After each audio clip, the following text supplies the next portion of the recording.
I am Blair, 28 years old, and a forensic accountant who thought she had seen every kind of fraud. But nothing prepared me for the freezing Tuesday morning I opened my front door to head to my firm. There, shivering on my icy porch, was my 5-year-old nephew next to a designer suitcase. Pinned to his coat was a note from my sister. Kendrick and I are exhausted. We will come back for him when he turns 19.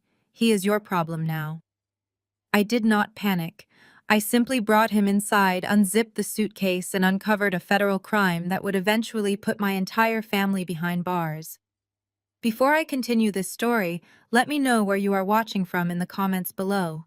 Hit like and subscribe if you have ever had to outsmart a family that treated you like collateral damage. It was exactly 6 in the morning in my upscale Chicago suburb. The wind chill was well below zero, the kind of biting cold that turns your breath to ice instantly. I had a massive corporate audit on my desk and a train to catch. I swung my front door open, coffee in hand, ready to face the commute. Instead, I froze. Sitting on my frozen welcome mat was Leo. He was huddled inside a winter coat that looked completely inadequate for the brutal Illinois winter. Beside him sat a pristine, oversized designer suitcase that easily cost more than my monthly rent. For a fraction of a second, my brain tried to process why my sister Chelsea would drop her son off at the crack of dawn without a single text message or phone call. Then I saw the piece of heavy cardstock safety pinned to the front of his jacket. I knelt down on the frost-covered concrete. Leo was shivering violently, his small teeth chattering, his eyes wide and terrified. I unpinned the note. The handwriting was unmistakably Chelsea's. The elegant looping script was exactly the same as the handwriting on the hundreds of thank you cards she sent out for her lavish country club parties. The message, however, was anything but elegant. Kendrick and I are exhausted. We will come back for him when he turns 19. He is your problem now. I stared at the words. Chelsea was 31 years old. She was the golden child of our family, the flawless daughter who could do no wrong. She had married Kendrick, a 34-year-old African-American real estate mogul, whose primary obsession was flashing his wealth at the local country club and expanding his property empire. They lived in a sprawling mansion on the North Shore, drove imported cars, and threw galas that routinely made the local society pages. They projected an image of absolute perfection, yet here was their only child dumped on my freezing porch like a bag of unwanted donations. My entire life, Chelsea had used me as her personal cleanup crew. Whenever she overstepped her credit card limits, I was expected to loan her money. Whenever she crashed her car, our parents bought their way out of the mess and expected me to handle the insurance paperwork. I was the responsible one, the boring forensic accountant sister who existed solely to balance the chaotic books of her glamorous life. But deliberately abandoning a 5-year-old child in the dead of the winter was not a simple miscalculation. It was a calculated cruelty. I scooped Leo into my arms. He felt entirely too light, his small body rigid with the cold. I carried him inside, leaving the heavy designer suitcase on the porch just long enough to lock the front door behind us. I set him down on my living room sofa, wrapped him in my thickest heated blanket, and rushed to the kitchen to warm up some milk. He did not say a single word. He just clutched the edges of the blanket, staring blankly at the television screen I had turned on to distract him. Once the color started returning to his pale cheeks, I went back to the entryway to deal with the suitcase. I assumed Chelsea had packed his clothes, his favorite toys, maybe his medical records. I grabbed the heavy gold zipper pulls and yanked them open. The first thing I noticed was that the main compartment was almost empty. There were only 2 pairs of designer jeans, 3 t-shirts, and a single plastic action figure tossed carelessly inside. My analytical mind immediately flagged a discrepancy. The suitcase was incredibly heavy when I dragged it over the threshold. 2 pairs of jeans and a cheap plastic toy did not account for that kind of dead weight. I ran my hands along the interior lining of the luggage. The bottom panel felt unusually thick and unyielding. The fabric was taut, stretched over something solid that did not belong in the standard design of this particular luxury brand. As a forensic accountant, I spend my days dismantling corporate illusions and uncovering hidden assets. My instincts were screaming at me. I walked to my kitchen counter, grabbed a sharp paring knife, and returned to the suitcase. I sliced a clean line right through the silk interior lining. A thick vacuum-sealed plastic packet bulged out from the hidden compartment. I pulled it free, my heart rate remaining steady, but my focus sharpening to a razor edge. I grabbed a pair of scissors and cut open the heavy plastic. Inside was a stack of dense manila folders. I opened the first folder and recognized the standardized layout of federal tax documents. They were IRS forms spanning several years. These were not Chelsea or Kendrick's personal returns. I flipped to the second folder. It contained paperwork for a high-yield trust. The amounts listed were staggering, funneling through complex networks of holding accounts. Then I looked at the bottom of the final page. There, printed in stark black ink, was my own exact legal full name. I stared at the black ink of my forged signature, my legal name scrawled with an aggressive slant that mimicked my handwriting flawlessly. Whoever had done this had accessed my old tax returns or banking documents. My pulse remained steady, but a cold, absolute clarity washed over me. I did not drop to my knees. I did not burst into tears. I did not pick up my phone to call my parents and complain, nor did I attempt to call Chelsea to demand why she had done this. Emotional reactions were a currency my family traded in, and I refused to play their market. I pulled my smartphone from my blazer pocket and dialed 911. The operator answered immediately, asking for the nature of my emergency.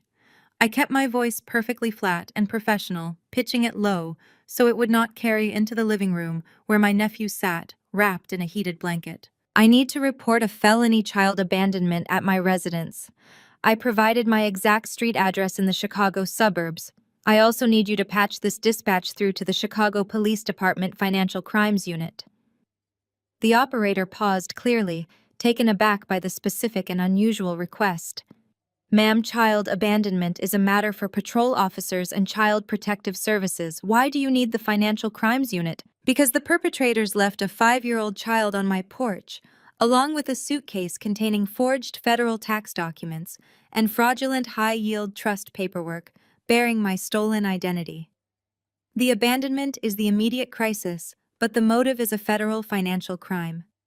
Send a patrol unit for the child, but ensure a financial crimes detective is notified immediately. I hung up the phone before the operator could ask another question. I knew the protocol. The police would arrive within 15 minutes. That gave me a narrow window of time to secure the evidence and tend to my unexpected guest. I walked back into the living room. Leo was still curled on the sofa, his eyes glued to the bright colors of the cartoon playing on the screen. His small fingers were gripping the edge of the blanket so tightly that his knuckles were white. "Are you hungry, Leo?" I asked, keeping my tone gentle and entirely devoid of the anger currently boiling in my veins. He nodded slowly, not making eye contact. Mom said I had to be quiet. She said if I made noise, I would ruin the surprise. A sharp pang of disgust flared in my chest. A surprise? That was how Chelsea had framed being dumped in the freezing cold. I walked into the kitchen and opened my refrigerator. I pulled out eggs, butter, and a loaf of fresh sourdough bread.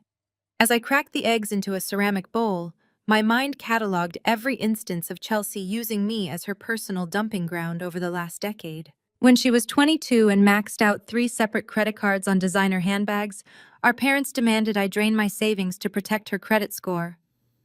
When she rear-ended a parked car while intoxicated at 26, our father paid the owner cash to keep the police away and told me to put the insurance claim under my name. I was always the designated cleanup crew. My family treated my stability as a resource meant to be harvested for Chelsea's benefit. Then she met Kendrick. At 34, Kendrick was a prominent African-American real estate mogul who loved nothing more than buying expensive rounds of drinks at the local country club and boasting about his expanding property empire. My parents adored him. They funded Chelsea's extravagant lifestyle, contributing to down payments on luxury vehicles and exotic vacations just to ensure she kept up appearances alongside her wealthy husband. They enabled her delusion that actions did not have consequences. But this was not an overdrawn checking account. This was not a dented fender on a luxury sedan. This was a 5-year-old child discarded like garbage, accompanied by a calculated attempt to frame me for federal tax evasion and trust fund fraud. This was a hard red line, and they had just crossed it with a reckless arrogance that defied logic. I set a plate of scrambled eggs and buttered toast on the coffee table in front of Leo. He looked at the food, his stomach giving a loud rumble, but he hesitated. "You can eat," I told him, sitting on the opposite end of the sofa. "Nobody is going to be mad at you for making noise here. You are safe." He picked up the fork with trembling hands and took a small bite. "Did my dad go to work?" he asked quietly. I watched his innocent face, knowing the truth would destroy him, but refusing to lie the way his parents had. "Your dad and mom had to go somewhere, but some people are coming over to help us figure out exactly where they went." I walked back to the kitchen island and pulled out my work laptop. I opened a secure encrypted folder and began snapping high-resolution photographs of every single document I had pulled from the hidden compartment of the suitcase. I photographed the fraudulent tax returns, the trust fund ledgers, and the expertly forged signatures. If my family thought I was going to quietly absorb this mess and take the fall to protect their pristine suburban image, they had severely underestimated me. I was a forensic accountant. My entire career was built on hunting down people who thought they were smarter than the system. Outside, the distinct flash of red and blue lights reflected against my living room windows, cutting through the dark, freezing morning. The sound of heavy car doors slamming echoed up my driveway. I saved the encrypted file to a secure cloud server, closed my laptop, and walked toward the front door to welcome the police. I opened the front door before the officers had a chance to knock. Two uniformed Chicago police officers stood on my icy porch, their breath pluming in the frigid morning air. Behind them, an unmarked sedan pulled into the driveway, signaling the arrival of the financial crimes unit I had specifically requested. I stepped back and gestured for them to enter. The blast of cold air swept inside, but I quickly shut the door to protect my nephew. A tall, broad-shouldered officer stepped forward. He took off his cap and immediately spotted Leo curled up on the sofa, still wrapped tightly in the heated blanket.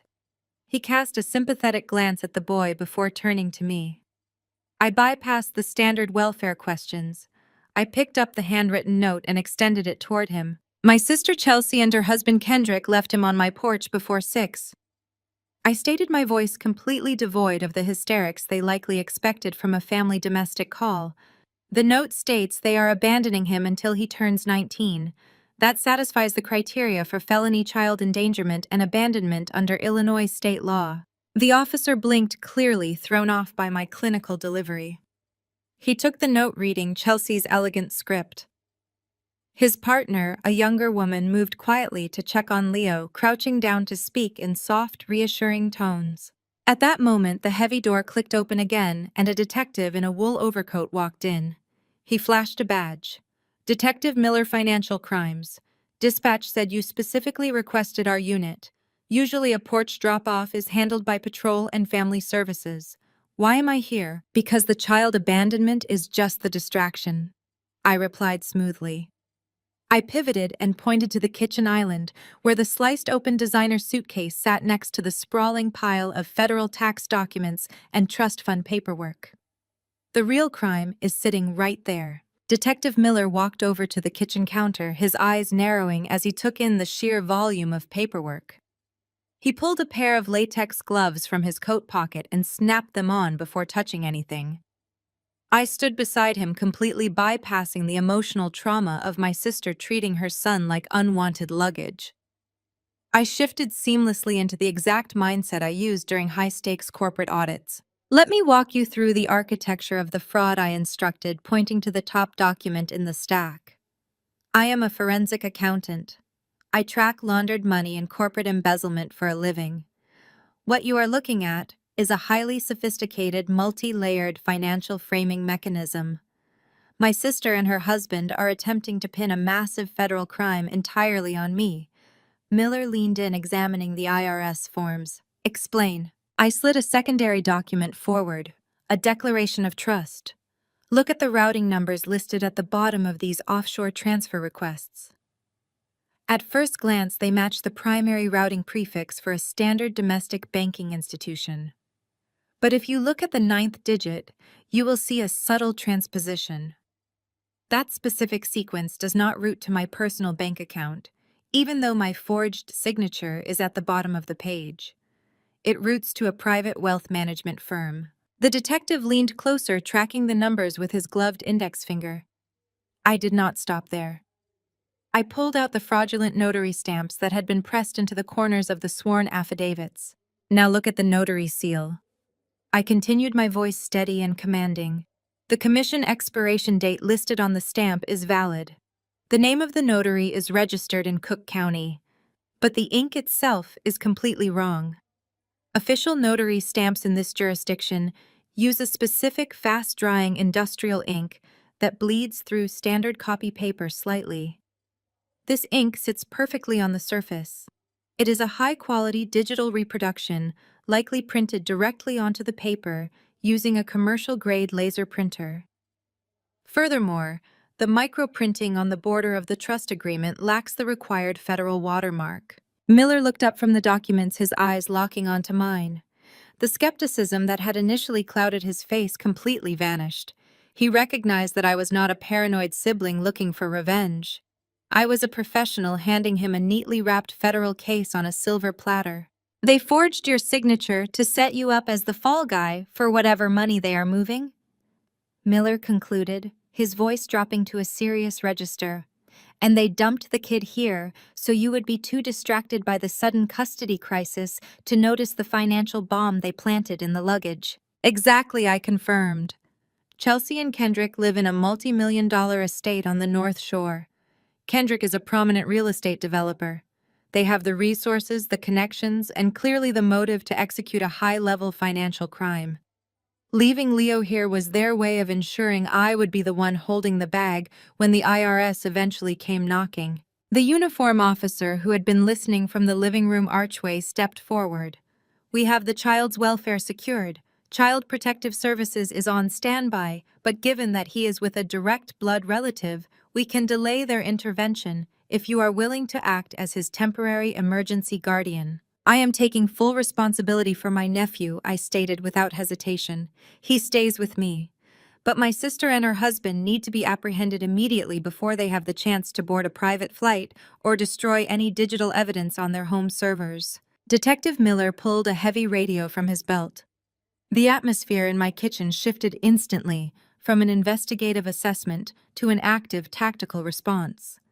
The sheer volume and severity of the evidence I had just decoded for him escalated the situation far beyond a simple domestic dispute. "Dispatch, this is Miller," he spoke sharply into the radio. "I need 2 squad cars routed immediately to a North Shore address for an active felony arrest. Subjects are Kendrick and Chelsea. Charges include felony child abandonment, identity theft, and severe financial fraud. Flag the address for potential flight risk. Do not let them leave the perimeter." The radio crackled back with an immediate confirmation. The uniform officers began coordinating with their precinct to log the physical evidence, carefully bagging the designer suitcase and the stacks of forged documents into secure evidence containers. I stood back and watched the police machinery spring into action. The adrenaline that had been keeping me laser-focused began to recede, replaced by a profound sense of validation. The detectives were taking this seriously. The squad cars were already speeding toward the sprawling, manicured lawns of my sister's exclusive neighborhood. In my mind, the timeline of events was playing out perfectly. The police would surround the mansion, kick down the heavy mahogany front doors, and drag Chelsea and Kendrick out in handcuffs while their wealthy neighbors watched in absolute shock. I walked back into the living room and sat gently beside Leo. The younger officer had managed to get him to smile slightly by showing him a picture of a police dog. I wrapped my arm around my nephew, pulling the heated blanket tighter around his small shoulders. "It is going to be okay, Leo," I promised softly, feeling a tremendous weight lift from my chest. I looked at the clock on my wall. It was barely 7 in the morning. I had intercepted the threat, decoded the financial trap, and dispatched the police to neutralize the perpetrators, all before I even needed to log into my accounting firm's server. I took a deep, steadying breath, listening to the static of the police radio in my kitchen. I genuinely believed I had swiftly and efficiently ended the nightmare. I thought the worst of the storm had passed, totally unaware that the true trap had not even been sprung yet.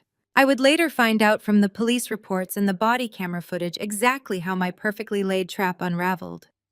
While I was sitting in my kitchen waiting for justice to be served, two Chicago Police Department squad cars were rolling silently up the long, curving driveway of Kendrick and Chelsea's North Shore estate. The officers had cut their sirens a mile down the road. They fully expected to box in a fleeing couple desperately loading their luxury SUVs to make a run for the airport. They parked strategically, blocking the exit, hands resting near their duty weapons as they approached the towering mahogany double doors of the multi-million-dollar mansion. The lead officer pounded on the heavy wood, loudly announcing their presence and preparing for a forced entry if necessary. The door did not remain locked. There was no sound of frantic footsteps or shredding documents. Instead, the heavy door swung open smoothly, revealing a scene of absolute chilling domestic tranquility. Standing in the grand foyer, bathed in the light of a massive crystal chandelier, was Kendrick. He was fully dressed in a tailored Italian suit, holding a steaming mug of artisanal coffee. He did not look like a man who had just abandoned his son to flee the country. He looked mildly inconvenienced, the way a CEO looks when a subordinate interrupts an important morning meeting. Behind him, Chelsea stood near the sweeping curved staircase, wrapped in a cashmere robe, her hair perfectly styled. But the most shocking detail was the presence of two other people seated comfortably in the formal living room just off the foyer. Richard and Sylvia, my parents. The officers, trained to anticipate chaos during a felony child abandonment arrest, were instantly thrown off balance by the pristine calm. The lead officer stepped over the threshold, stating they had a credible report of child endangerment and were there to detain Kendrick and Chelsea. Kendrick did not flinch. He did not raise his voice or demand a lawyer. He utilized the same polished, arrogant charisma he used to dominate the local country club board of directors. He set his coffee mug down on a marble console table, gave the officers a patronizing smile, and calmly asked what in the world they were talking about. When the officer mentioned my name and the location of their son Leo, the entire atmosphere in the foyer shifted. The family did not panic. They executed a perfectly choreographed play. Kendrick reached into his tailored suit jacket and pulled out a crisp, freshly folded document. He handed it directly to the lead officer with a heavy sigh of feigned exhaustion. He explained that there was no child abandonment, but rather a tragic family crisis that had spiraled out of control. He told the police to look at the paperwork. The officer unfolded the paper. It was a formal emergency legal guardianship document, complete with official-looking stamps and a notary seal. It granted temporary emergency custody of Leo to Richard and Sylvia, citing intense marital counseling and a scheduled 2-week retreat for Kendrick and Chelsea. The document was a complete fabrication, an absolute fake printed just hours prior, but to a patrol officer standing in a multi-million-dollar foyer, it looked incredibly official. Before the officers could even process the fraudulent paperwork, my mother Sylvia moved in for the kill. She stepped out of the formal living room, clutching a linen handkerchief, her eyes shining with unshed tears. She put on an Oscar-worthy performance, her voice shaking with just the right amount of maternal devastation. She told the officers that I was deeply unwell. She spun a devastatingly convincing narrative about a lonely, mentally unstable spinster who harbored a deeply unnatural obsession with her sister's perfect life. Sylvia wept quietly, explaining to the bewildered cops that I had been spiraling into a deep depression for years, intensely jealous of Chelsea's wealth, her successful husband, and most importantly, her beautiful child. She painted a picture of a sad, isolated woman who desperately wanted what she could never have. My mother claimed that they had all gathered at the estate this morning because a terrible crime had occurred during the night. She looked the lead officer dead in the eye and delivered a lie so massive it completely obliterated the truth. She claimed that I had broken into the mansion in the middle of the night, completely unhinged, and kidnapped Leo directly from his bedroom, while the entire house was sleeping. The gaslighting was masterful. Chelsea buried her face in Kendrick's chest, sobbing hysterically on cue, acting the part of the traumatized mother whose child had been stolen by a deranged family member. Kendrick held her tightly, adopting the role of the protective patriarch. He told the officers that they had been frantically searching the estate and the grounds all morning, terrified of what I might do to the boy. He claimed the suitcase I found on my porch was actually stolen from their master's suite, packed with random documents, to make me look like I was uncovering some grand conspiracy, a common delusion in my supposed mental illness. Sylvia stepped closer to the police, playing the heartbroken mother forced to turn against her own flesh and blood. She begged the officers to make sure Leo was safe from my unstable hands. She insisted that my call to the police was a desperate, calculated move to frame them before they could report the kidnapping. She claimed my forensic accountant background gave me the tools to fabricate wild stories about financial crimes, all to distract from the fact that I had stolen a 5-year-old boy in the dead of night. She pleaded with the officers to save her grandson from my toxic grip. The officers stood in the grand foyer holding the fake guardianship papers, completely paralyzed by the conflicting narratives. They had arrived to arrest a pair of fleeing felons, but instead found a wealthy, grieving family begging for the safe return of their kidnapped son. The sheer audacity of the lie was its greatest strength. It was so bold and so detailed that it demanded immediate consideration. Kendrick delivered the final crushing blow to my illusion of victory. He looked at the officers with cold, hard authority. He stated that they were the true victims of this situation. With his country club elite status backing his every word, he formally announced that he and Chelsea were pressing felony kidnapping charges against me. In a matter of minutes, the trap was sprung. The narrative was flipped entirely upside down. My family had taken my evidence, my actions, and my protective instincts and weaponized them against me. They painted me not as a savior, but as a dangerous criminal. The police radio crackled to life, relaying the new horrifying reality back to the unit standing in my kitchen. I was no longer the informant. I was the prime suspect. The crackle of Detective Miller's radio filled my kitchen, the dispatcher's voice cutting through the morning stillness. The words kidnapping charges and prime suspect hung heavily in the air. Miller's demeanor shifted instantly. He did not draw his weapon, but the professional courtesy evaporated. He asked me to step away from the kitchen island, away from the sliced open designer suitcase, and informed me that I needed to accompany him to the central precinct immediately. I did not argue or act like a hysterical victim. I calmly asked the younger patrol officer to stay with Leo, ensuring he remained wrapped in his heated blanket. The uncomfortable drive to the precinct was agonizingly silent and endlessly long. The gray winter sky mirrored the cold reality settling over me. My family had beaten me to the punch with a lie so audacious it paralyzed the truth. When I walked through the double doors of the precinct, the atmosphere was already poisoned. My family was there, completely commandeering the room. They were playing their roles flawlessly. Kendrick leaned over the intake counter, speaking in an authoritative tone to a pair of flustered desk sergeants. He was casually name-dropping local judges, mentioning his recent fundraising dinner for the mayor, and demanding his traumatized wife receive a private room. He wore his bespoke Italian suit, like armor, projecting the intimidating aura of a powerful man victimized by a deranged relative, ensuring the sergeants knew this involved highly influential citizens. Chelsea sat on a rigid plastic waiting room chair, weeping loudly into her hands. She looked completely shattered, delivering a masterclass in calculated vulnerability. But it was my parents, Richard and Sylvia, who truly elevated the performance. The moment my mother spotted me being escorted into the lobby, she let out a loud theatrical gasp that echoed off the tile walls. She rushed forward, grabbing the sleeve of the nearest officer, pleading with him to be gentle with me. She wailed that I was sick, that I had lost my grip on reality, and that my actions were the tragic result of a mental breakdown. They ushered us all into a large, windowless holding room just off the main lobby to contain the drama. Detective Miller stood by the door, closely observing the dynamic. My father, Richard, stepped up to me. He looked down with a sickening mixture of stern disappointment and manufactured pity.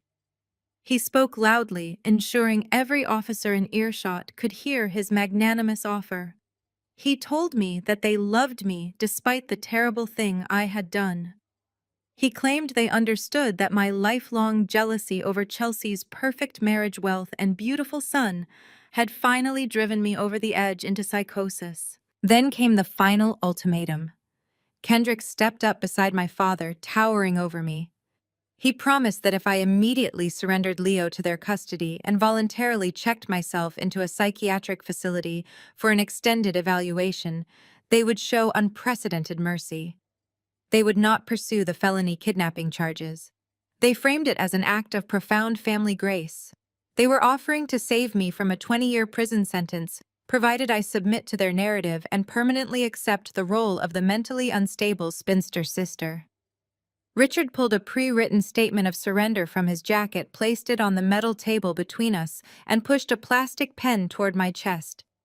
He told me it was my only possible way out of a cell. I looked down at the cheap plastic pen. I looked at Kendrick's arrogant, expectant face. I looked at my mother, who was dabbing her perfectly dry eyes with a tissue. I did not take the pen, and I did not speak. I remained completely and utterly silent. My silence unnerved them. It was not the reaction they had scripted. Chelsea's fake sobs hitched for a fraction of a second as she peeked through her fingers. Kendrick's jaw tightened, the muscles ticking beneath his skin as his intimidation tactics failed to land. My father demanded I say something, his voice losing its benevolent tone and slipping into genuine, unvarnished anger. He barked that I was out of options, that the police knew I broke into their home, and that my conspiracy theories about financial crimes were the obvious ravings of a lunatic. He ordered me to sign the paper and end this public embarrassment before I ruined my life beyond repair. I just let them talk. I let them hurl their accusations and their fake sympathy. I let them spin their web of lies tighter and tighter around themselves. Every word they spoke to the detectives, every tear Chelsea shed, every political threat Kendrick veiled as a polite suggestion was another nail in their collective coffin. I refused to defend myself against their emotional attacks. I detached myself entirely from their gaslighting. I just stood there quietly with my hands folded neatly in front of me, staring at them with absolute unnerving neutrality.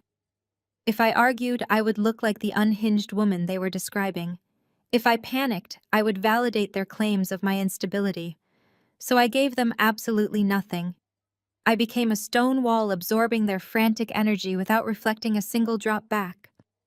I watched Sylvia dramatically clutch her chest, claiming the severe stress of my unhinged actions was negatively affecting her heart. I watched Richard posture for the detectives, playing the weary patriarch trying to clean up his broken daughter's mess while protecting his innocent grandson. I watched Kendrick check his expensive watch, visibly annoyed that I had not yet folded to his demands. They were digging their own graves with a silver spoon, and I was more than happy to hand them a larger shovel. The louder they got, the quieter I became. I was calmly biding my time, letting the precinct fill with their fabricated reality, waiting for the exact right moment to let the floor drop out from underneath their entire performance. The heavy silence I projected finally forced Detective Miller to make a call. He looked at my parents, then at the fraudulent guardianship papers Kendrick had provided, and finally at me. He had bought their story. The sheer weight of their collective performance, backed by Kendrick's designer suit and my mother's practiced tears, was simply too much for a standard precinct detective to casually dismiss. Miller stepped forward, his posture shifting from investigative curiosity to absolute authority. He unclipped the handcuffs from his heavy leather belt, the metallic clank echoing sharply against the concrete walls of the small holding room. Cassandra Blair Wilson. He began, his voice dropping into the familiar rhythmic cadence of law enforcement protocol. You are under arrest for the kidnapping of Leo Blackwood. You have the right to remain silent. Anything you say can and will be used against you in a court of law. You have the right to an attorney. I did not let him finish the sentence. I slowly raised my right hand palm facing outward in a gesture so calm and commanding that Miller actually stopped speaking mid-syllable. Before you proceed with a wrongful arrest that will inevitably result in a massive civil liability lawsuit against you and this department, I said, my voice cutting through the stuffy precinct air like a scalpel. I highly suggest you review one piece of digital evidence.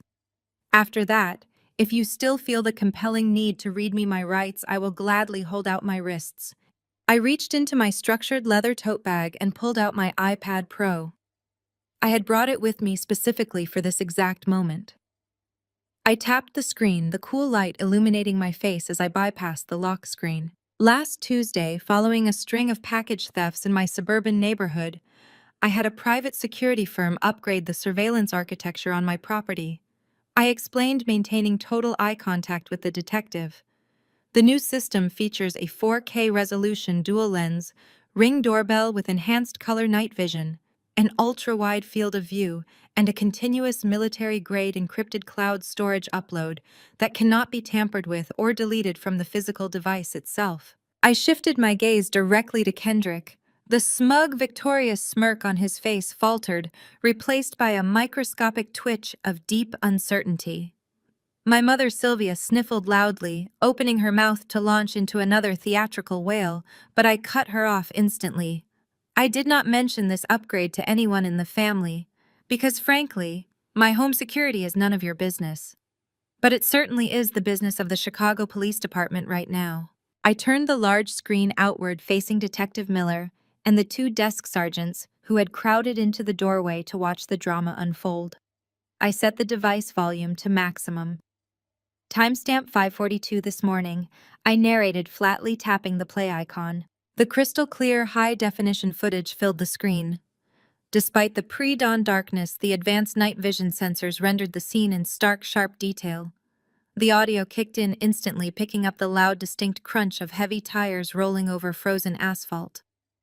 A sleek black Mercedes SUV pulled smoothly into my driveway. The license plate registered directly to Kendrick's real estate firm was captured in perfect, undeniable focus. The driver's side door opened and the interior dome light illuminated Kendrick sitting behind the wheel, staring straight ahead with cold detachment. Then the passenger door swung open. Chelsea stepped out into the freezing wind. She was not the weeping, traumatized victim currently sitting in the precinct chair acting like a heartbroken mother. On the video, she was frantic, annoyed, and moving with aggressive speed.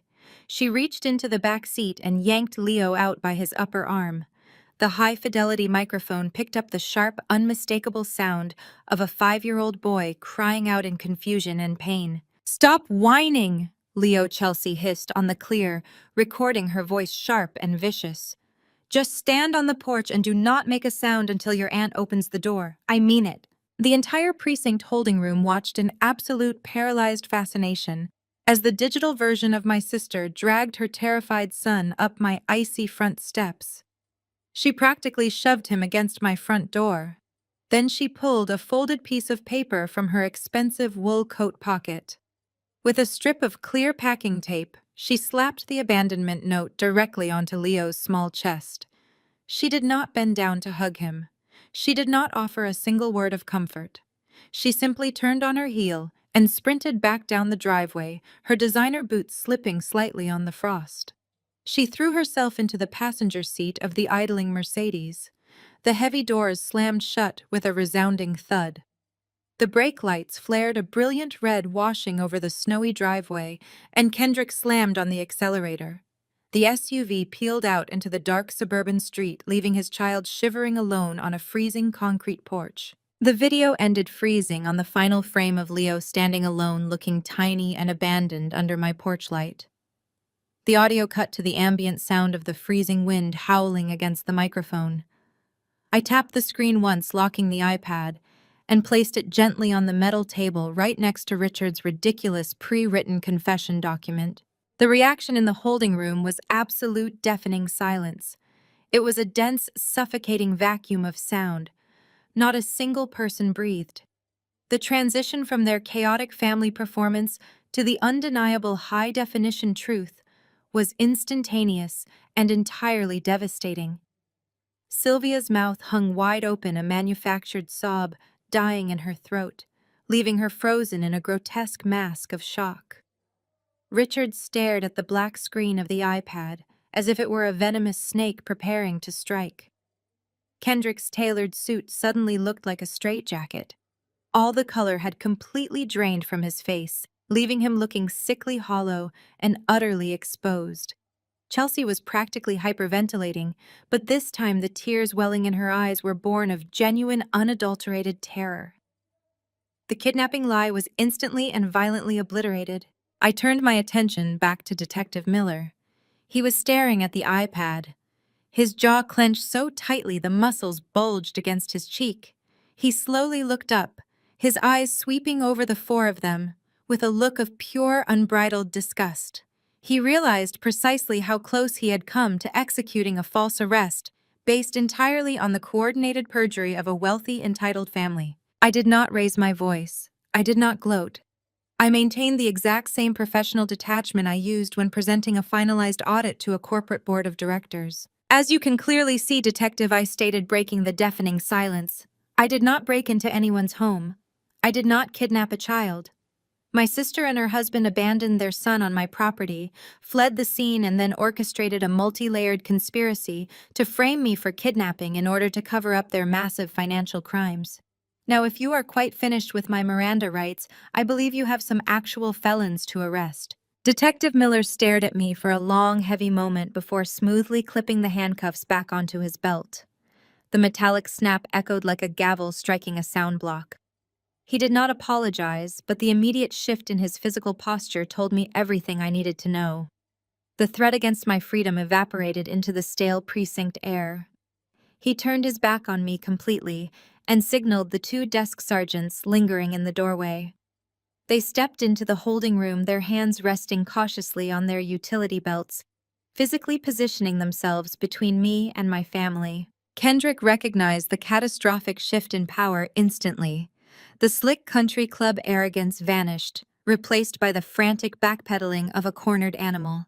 He held his hands up in a placating gesture, flashing a painfully forced smile at the detectives. "Let us all just take a deep breath and look at this rationally," Kendrick said, his voice pitching higher as he attempted to smooth over the undeniable video evidence.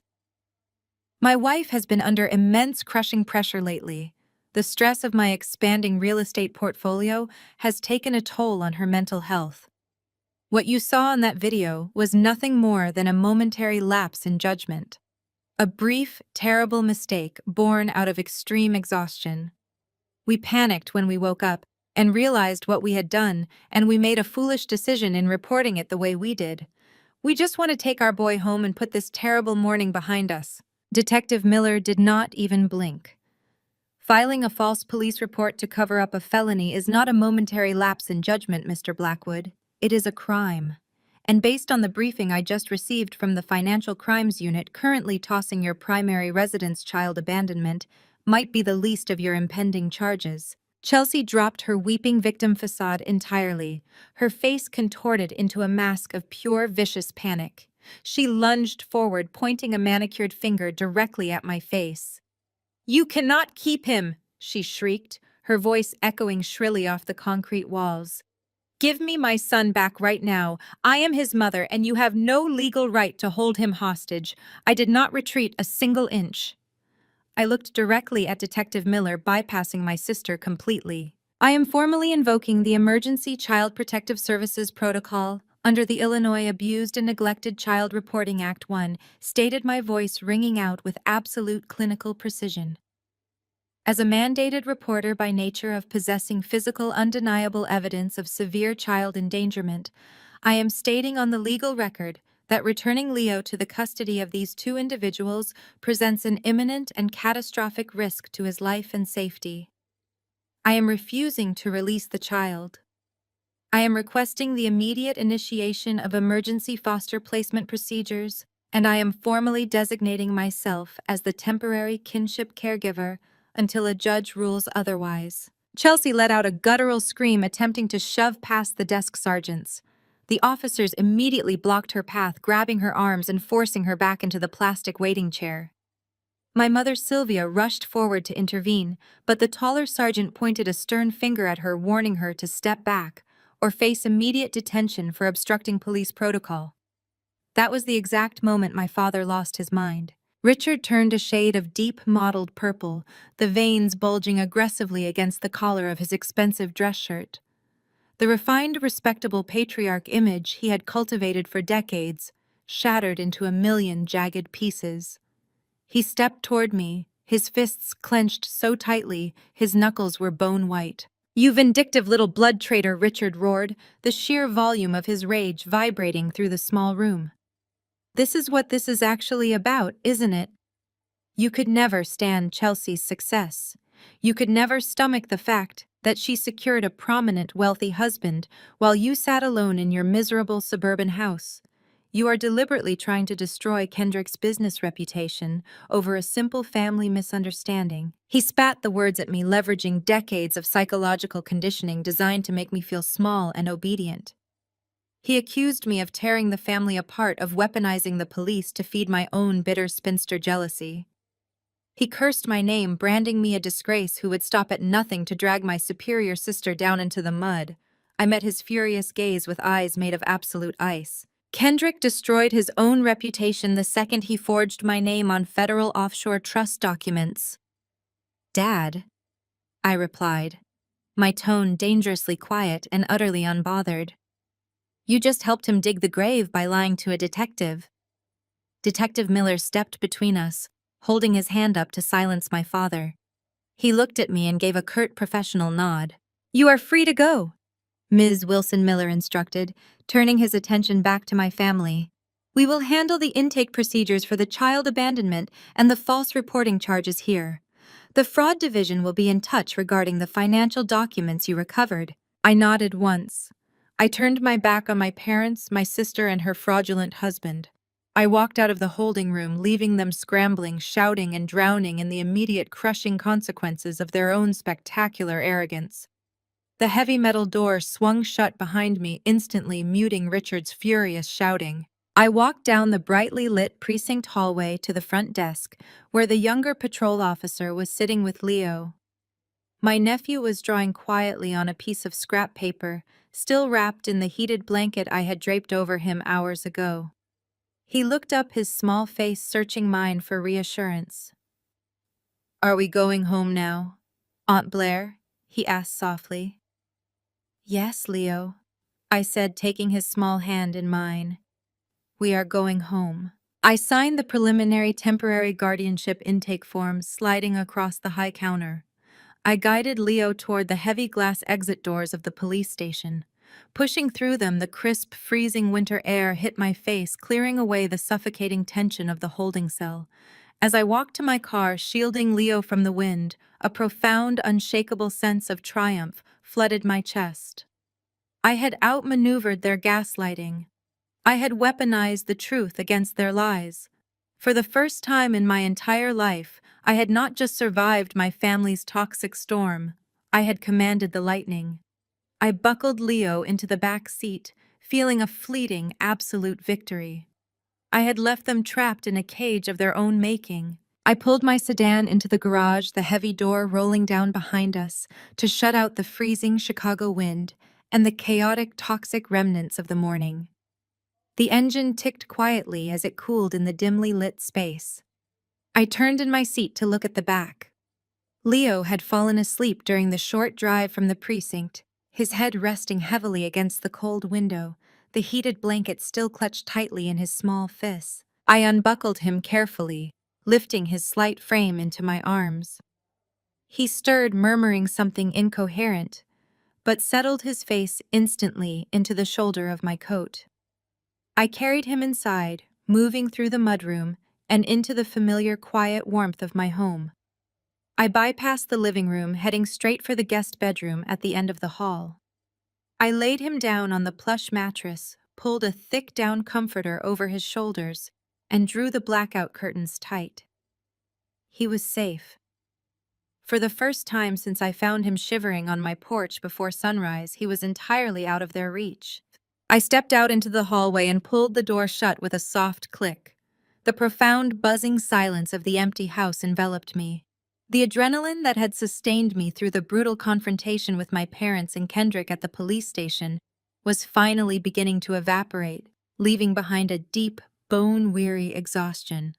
I walked into the kitchen intending to brew a pot of strong black coffee and begin the grueling process of organizing legal representation for the permanent custody battle I knew was imminent. I reached for the polished chrome handle of the espresso machine when a sharp, distinct ping echoed from the kitchen island. I paused. Then came another ping, and another. Within seconds, my smartphone resting beside my open laptop erupted into a frantic, chaotic symphony of notification chimes. The screen lit up repeatedly, the device vibrating aggressively against the granite countertop. It was not a steady stream of text messages or missed calls from angry relatives. It was a digital stampede. I picked up the device, my thumb hovering over the lock screen. A chill that had nothing to do with the winter weather crawled up the back of my neck. The first notification was an automated alert from my primary checking account. It read, "Action required, account suspended." The second was from my secondary credit card issuer notifying me of a declined transaction for a routine $3 cloud storage subscription. The third was from Vanguard alerting me to a mandatory security hold on my entire investment portfolio. My forensic accounting instincts, honed by years of hunting down hidden assets and tracking corporate embezzlement, overrode my exhaustion entirely. I abandoned the coffee machine and opened my laptop. I bypassed the standard home network, connecting directly to my encrypted virtual private network. I needed to see the exact architecture of the freeze. I logged into my central banking portal. Instead of my account balances, I was greeted by a stark red banner spanning the width of the screen. Account access restricted. Please contact the fraud department. Reference code 89. Code 89. I stared at the 2 digits, feeling the blood drain from my face. In the banking sector, a code 89 was not a standard fraud alert triggered by a suspicious credit card purchase in a foreign country. It was a federal tripwire. It meant the institution had received a direct, non-negotiable mandate from a federal agency to immediately freeze all assets pending a criminal investigation. I rapidly clicked through my other financial portals. My high-yield savings account, frozen.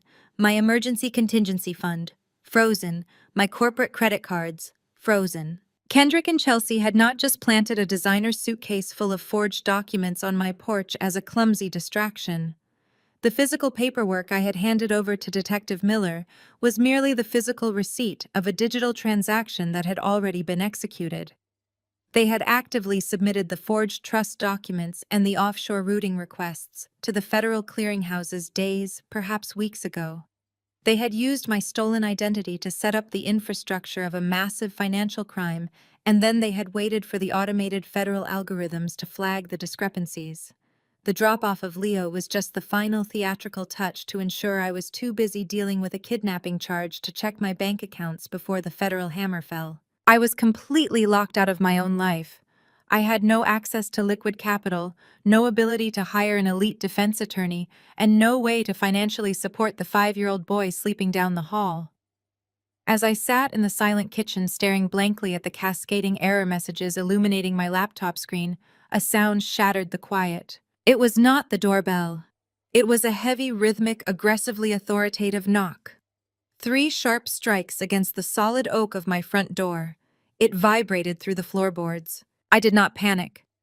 I closed the laptop screen, severing the connection to the frozen accounts. I walked quietly down the hallway, retrieved a pair of noise-canceling headphones from my home office, and slipped into the guest room. I placed the headphones over Leo's ears, ensuring the thick padding completely blocked out any external sound, and turned on a gentle ambient noise track. I smoothed his hair one last time before stepping back out and locking the bedroom door from the outside. The heavy knocking echoed through the house again. I walked to the front foyer, my footsteps completely silent on the hardwood floor. I did not ask who it was.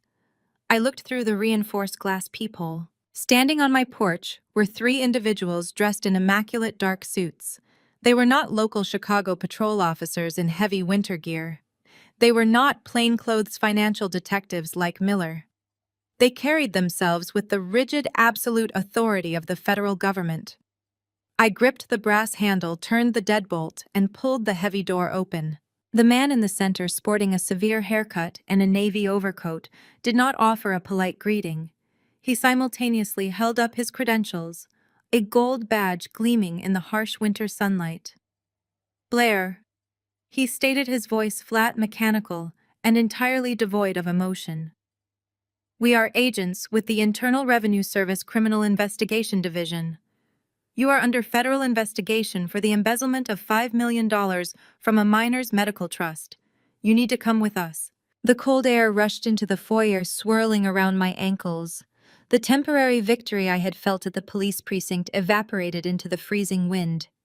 I was looking down the barrel of a federal indictment, completely cut off from my resources, with the perpetrators sipping coffee in a mansion on the North Shore. I stared at the federal agents, my mind calculating the exact dimensions of the trap my family had so masterfully built around me. I did not panic. I simply asked Agent Vance for 3 minutes to call my defense attorney and to arrange for my trusted next-door neighbor, a retired family court judge, to sit in my living room to watch over Leo. Vance agreed, his eyes narrowing slightly at my total lack of hysteria. The drive to the Everett McKinley Dirksen United States Courthouse was utterly silent. The federal interrogation room was exactly as sterile and unforgiving as its reputation suggested. It was a windowless concrete box, painted in a nauseating shade of institutional beige. The only sounds were the harsh, persistent hum of the overhead fluorescent lights and the synchronized ticking of the wall clock. I sat in a rigid metal chair, my hands folded neatly on the scratched table, projecting an aura of absolute stillness. Agent Vance and his partner, Agent Reyes, took the seats opposite me. They did not play the typical bad cop routine. They operated with the cold, lethal efficiency of federal auditors who already believed they had won. Vance reached down into a heavy plastic evidence bin resting on the floor. He hauled up a thick black binder and slammed it down onto the table. The heavy thud echoed sharply.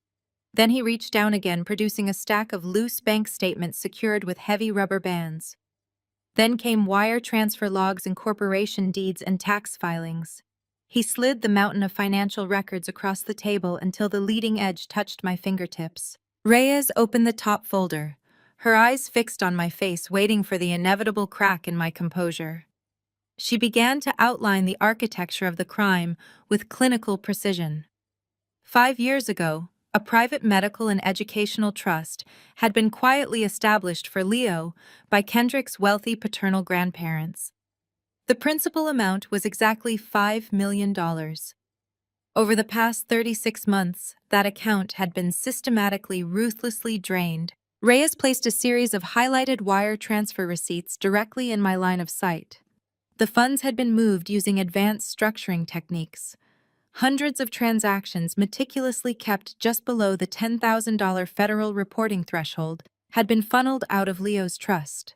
From there, the money cascaded through a dizzying labyrinth of anonymous shell companies offshore, holding accounts and decentralized cryptocurrency wallets. It was a masterpiece of financial obfuscation. But the devastating part, the detail that made my blood run absolute cold, was the destination. Vance tapped a manicured fingernail against the incorporation documents for the final layer of shell companies. I looked down at the highlighted sections. Every single one of those fraudulent entities was registered exclusively under my name. My social security number was listed as the primary identifying marker. My certified public accountant license number was attached to the filing documents.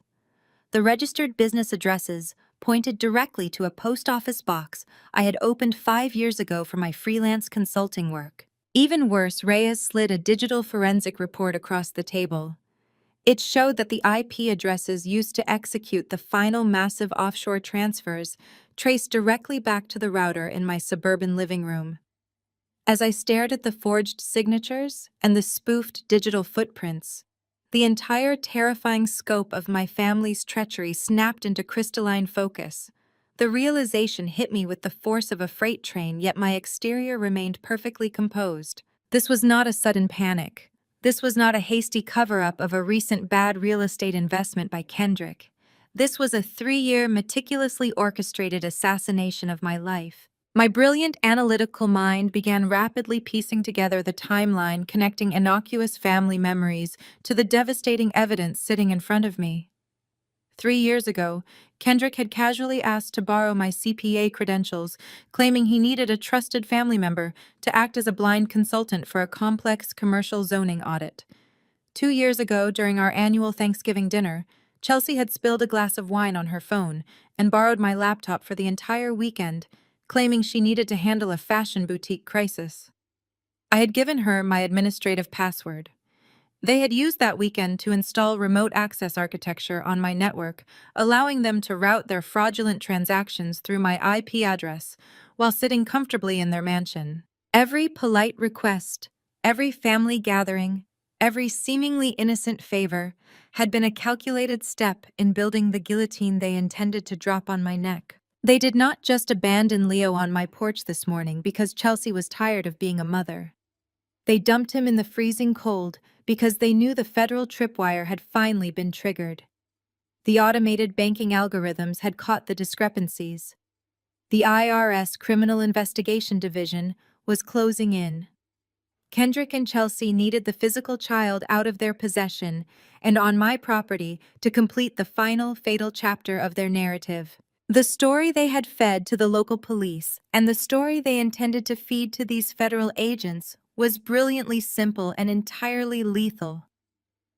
I was the jealous, unhinged spinster aunt. I had secretly embezzled my nephew's massive fortune to fund a hidden, lavish lifestyle.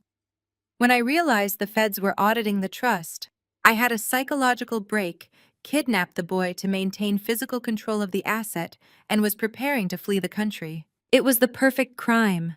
They had stolen $5 million to prop up Kendrick's failing real estate empire and fund Chelsea's designer lifestyle, and they had successfully positioned me as the ultimate fall guy.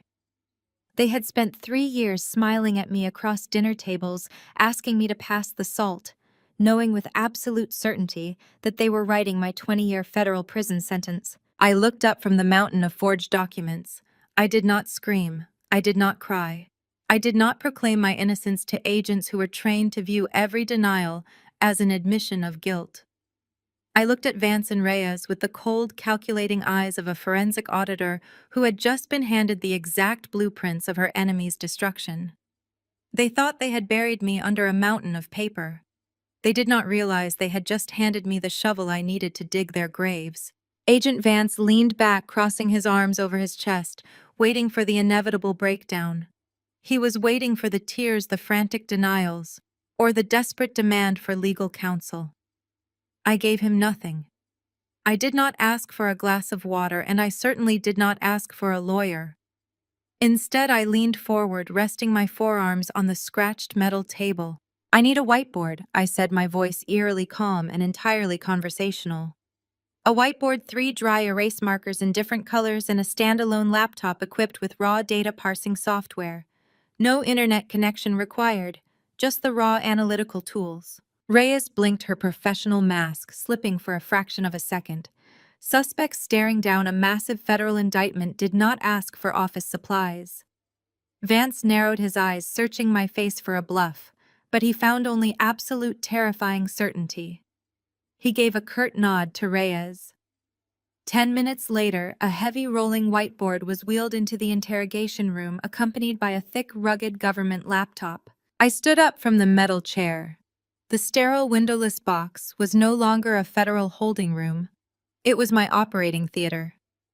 I grabbed the thick black binder Vance had slammed down earlier and popped the heavy metal rings. I pulled out the stacks of wire transfer logs and corporation deeds and tax filings, spreading them across the table in a massive overlapping grid. I uncapped a black marker and turned to the blank whiteboard. "You are looking at the destination," I told the agents, drawing a large circle in the center of the board and writing the words "shell entities" inside it.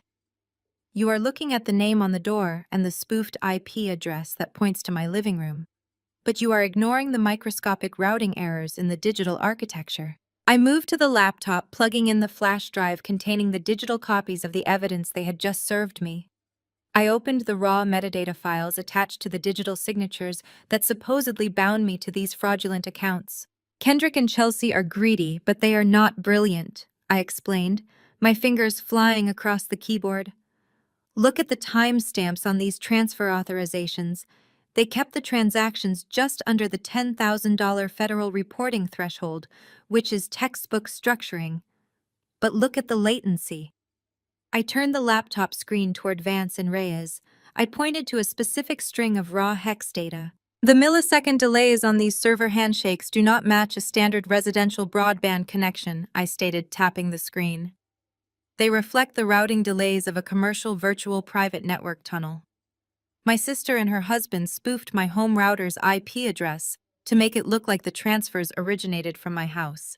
But they made a fatal amateur mistake. They forgot to scrub the returning packet headers. I grabbed a red marker and drew a sharp line across the whiteboard connecting the shell companies to a new smaller circle. Every digital command leaves a ghost, I said, pulling up a secondary log file. When the offshore bank pinged back to confirm the receipt of funds, the packet headers bypassed my spoofed residential IP and hit the true origin server. Look at this string. Vance leaned over the table, his eyes tracing the line of code I had highlighted. That is a dedicated static commercial IP address, I said, my voice dropping to a lethal whisper. If you run a basic trace on that specific IP string, you will find it does not belong to my suburban home. It is registered to the private secure servers housed inside Blackwood Premier Estates. The digital footprint of this entire $5 million embezzlement scheme walks right past my front door and goes straight into Kendrick Blackwood's corner office. The silence in the interrogation room was absolute. Reyes was staring at the laptop screen, her jaw slightly slack as her own internal calculations aligned with my forensic breakdown. I had not just denied the crime. I had mathematically reverse-engineered their entire federal case in less than 20 minutes. The narrative they had built their investigation upon was disintegrating before their eyes. I set the dry erase marker down on the metal ledge of the whiteboard. The sharp clack echoed loudly in the quiet room. You have circumstantial paper tying me to the end of the line, I told them, returning to my seat and folding my hands. But I just showed you the actual pipeline. Kendrick is drowning in bad commercial real estate debt. He drained his own nephew's medical trust to stay afloat, and he set me up to take the fall when the audit finally hit. Vance looked at the whiteboard, then at the laptop, and finally at me. The dynamic had completely shifted. I was no longer a suspect. I was an asset. Proving. They spoofed your IP as a start. Blair, Vance said slowly, his tone entirely different now. But we still have a mountain of documents bearing your verified signature. A clever defense attorney could argue reasonable doubt, but we do not have the physical cash. Until we can prove where the money actually went, you are still the primary target. I do not want a clever defense, I replied, my gaze locking onto his. I want total, undeniable exoneration, and I want the people who did this in federal custody. I leaned forward, laying my trap. I am offering you a deal. I said, my voice devoid of any hesitation. Give me 72 hours of surveillance-monitored freedom. You can track my phone, bug my car, and assign agents to sit outside my property. I do not care. Reyes opened her mouth to object to the highly unorthodox request, but I did not let her speak. In exchange for that window, I continued relentlessly, I will hand you the real masterminds. I will wrap Kendrick and Chelsea in an airtight federal indictment, and I will give you the exact physical location of the stolen $5 million. I will deliver the money they stole from a sick child directly into your hands. Vance remained perfectly still, his eyes boring into mine. The stakes were astronomical. And if you fail, Vance asked, his voice a low rumble. If I fail, I answered, my tone matching his absolute gravity. If I attempt to run, or if I cannot produce the exact location of the stolen funds within 72 hours, you can walk into my home and arrest me. I waive my right to trial. I will sign a full confession and plead guilty to every single charge sitting in that black binder on this table. The silence stretched thick and heavy with consequence. I had just bet my entire life, my freedom, and my future on my ability to outsmart a man who had spent 3 years digging my grave. Vance looked at Reyes. They shared a long, silent conversation through a series of micro-expressions. I had handed them the golden thread that could unravel a massive high-profile corporate fraud ring, and they both knew it. The opportunity was simply too monumental to pass up. Vance turned back to me. He slowly closed the thick black binder. "You have 72 hours, Blair." Vance said, his voice cold and final. "The clock starts right now. The clock starts right now." I walked out of the Everett McKinley Dirksen United States Courthouse flanked by two silent federal agents. The freezing Chicago wind whipped across the concrete plaza, but I barely registered the temperature. Agent Vance and Agent Reyes trailed me to my vehicle in an unmarked black SUV, maintaining a precise distance as they followed me back to my suburban home. They parked conspicuously at the curb, a silent testament to the 72-hour invisible leash they had just fastened around my neck. I unlocked my front door and stepped into the quiet warmth of the hallway. My trusted neighbor, the retired judge, was sitting in the living room exactly where I had left her reading a hardcover novel. She offered a reassuring nod indicating that Leo was still sleeping soundly in the guest room. I thanked her softly, verified the locks on the doors, and walked straight into my home office. I did not pause to change my clothes or drink a glass of water. I locked the heavy oak door behind me, shut the blackout blinds, and sat down at my desk. I bypassed my standard workstation and booted up a hardened air-gapped terminal I kept exclusively for high-level security audits. I connected it to a secure encrypted mobile hotspot. I had 71 hours and 40 minutes remaining to dismantle my family. I did not start by looking at where the money went. The IRS agents had already wasted months chasing ghosts through offshore accounts. I needed to see where the money was born. I needed the genesis block of the $5 million. I logged into the state probate database using a discreet administrative backdoor I reserved for emergency asset recovery. I pulled up the initial trust charter from 5 years ago. It was not a standard generational wealth transfer from Kendrick's wealthy parents, as my family had always casually implied. I ran a cross-reference on the trust's identification number against the county court dockets and hit a heavily sealed file. I ran a decryption protocol and forced the file open. The documents loading on my screen made my breath catch in my throat. It was a catastrophic medical malpractice settlement. The suit had been filed against an elite private maternity clinic on the North Shore shortly after Leo's birth. The heavily redacted medical files indicated a severe, potentially life-altering neurological trauma inflicted upon Leo during his delivery. The payout was exactly $5 million transferred completely untaxed into an irrevocable medical trust. The funds were strictly designated by a federal judge to cover lifelong specialized care, physical therapy, and neurological monitoring for the infant. Chelsea and Kendrick had not simply stolen from a generic family fund.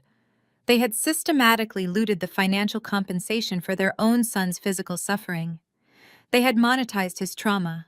A cold, absolute fury settled into my bones, sharpening my focus to a razor edge. I opened a new terminal window and penetrated the firewall of Kendrick's real estate firm, utilizing the exact IP vulnerability I had identified in the federal interrogation room. Once inside his private server network, I bypassed his superficial security protocols and accessed the raw, unencrypted ledger files he arrogantly assumed no one would ever find. The financial records were a masterclass in sociopathic gluttony. I tracked the outflows from the hijacked medical trust directly into Kendrick's personal shadow accounts. The money had not been invested or preserved. It had been bled dry to fund an unfathomable vanity spree. I highlighted a staggering wire transfer of $250,000 disguised on the corporate ledger as fleet vehicle leasing. I matched the routing number to a luxury exotic car dealership. Kendrick had bought a vintage Ferrari. I found dozens of smaller recurring transfers categorized as interior staging decor. I traced those merchant codes directly to Parisian luxury boutiques. Chelsea had been purchasing limited edition Birkin bags and custom haute couture, while the medical trust meant to keep her son alive evaporated. The remaining bulk of the $5 million had been funneled in desperate, massive injections into Kendrick's failing commercial properties. He had used his disabled son's settlement to illegally prop up his collapsing real estate empire, staving off bankruptcy one fraudulent wire transfer at a time. I sat back in my chair staring at the glowing screens. The puzzle pieces were falling into place, but one massive question remained. Why dump Leo on my porch today? Why execute the final stage of the frame job this exact morning? I opened the federal guidelines governing medical injury trusts. I scanned through hundreds of pages of dense legal code until I found the specific compliance mandate. Section 4. It dictated that any medical trust established for an infant required a mandatory unannounced comprehensive asset audit by the Department of Justice exactly upon the beneficiary's 5th birthday to reassess the child's ongoing care needs. I looked at the digital calendar on my desktop. Leo turned 5 next Tuesday. The federal auditors were preparing to open the vault, and Kendrick knew they were going to find nothing but dust. They had known this deadline was coming for 5 years. They needed a scapegoat perfectly positioned holding the bag the moment the federal hammer fell. I closed the compliance document and opened a blank text file. I typed out the frantic tear-stained note Chelsea had pinned to Leo's coat this morning. It had seemed like the chaotic rambling of a mother having a mental breakdown. But my forensic mind locked onto one specific bizarre phrase she had underlined twice. It is going to take 19, Blair. You have to take 19. I had initially assumed it was a cryptic reference to a locker number or a bank box. I opened the Federal Penal Code database and searched the specific statutes for aggravated wire fraud, identity theft, and embezzlement of a protected medical trust. I filtered the search by maximum sentencing guidelines and statutory limits. The search results loaded instantly. The absolute maximum statute of limitations for federal prosecution under these specific intersecting financial crimes was exactly 19 years. I stared at the number on the screen. The sheer calculating evil of my sister's plan washed over me. The note was not a frantic plea for help. It was a taunt. They had calculated the exact duration of the fallout. They intended for me to take the fall and rot in a federal penitentiary for nearly 2 decades. They planned to flee living in luxury on the stolen funds, knowing that by the time the 19-year limit expired and the truth could safely emerge, Leo would be an adult, the trail would be dead, and they would be completely untouchable by the law. The raw malice of the 19-year trap crystallized in my mind, but I did not have the luxury of shock. Agent Vance and Agent Reyes were waiting for the physical location of the stolen $5 million, and my 72-hour countdown was actively bleeding away. I turned my attention back to the glowing monitors of my air-gapped terminal. I had the origin of the funds, and I had the spoofed domestic trail. Now I needed to find the actual vault. The money had not stayed in the United States. Kendrick was too paranoid to leave a domestic footprint of that magnitude. I traced the outgoing digital wires from his private server and found that the cash had immediately been converted into decentralized cryptocurrency. The funds were then pushed through a digital tumbler, a highly complex algorithm designed to slice the transaction into tens of thousands of micro-transfers, scattering them across the global blockchain to scramble any tracking protocols. It was a tactic heavily utilized by offshore syndicates, but I possessed a proprietary tracing heuristic I had custom-built during a corporate espionage audit 2 years prior. I deployed the script and watched the green lines of code cascade down my black screen, relentlessly separating the digital noise from the signal. For 30 agonizing minutes, the algorithm reconstructed the shattered transaction blocks. It isolated the specific packets, followed them as they exited the tumbler, and tracked their conversion back into fiat currency. The final destination coordinates snapped onto my monitor: Georgetown, Grand Cayman. The funds had been routed into a Tier 1 offshore banking institution famous for its impenetrable client confidentiality laws. The accounts were locked behind multi-factor encryption and registered to a blind proxy corporation. However, Kendrick had made yet another fatal error in his operational security. He had reused the same encrypted handshake protocol from his real estate firm's private server to interface with the Cayman Bank. I launched a brute force decryption matrix against the proxy server, leveraging the vulnerability I had already mapped. The progress bar crawled across the screen.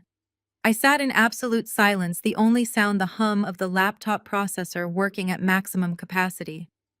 After 47 minutes, the offshore firewall completely collapsed. The master banking ledger flooded my screen. The $5 million was sitting in a high-yield liquid holding account. I pulled up the primary registration documents to confirm the masterminds. Kendrick and Chelsea were listed as the sole proprietors of the proxy corporation holding the vast majority of the stolen medical settlement. I was preparing to compile the data packet for the IRS agents when my eyes caught a secondary disbursement protocol executing in the background. It was an automated recurring routing mandate attached directly to the primary Cayman account.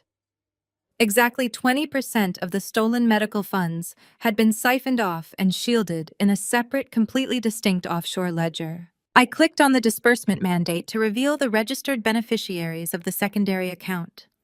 The encryption cleared and the names populated in stark white text against the black screen.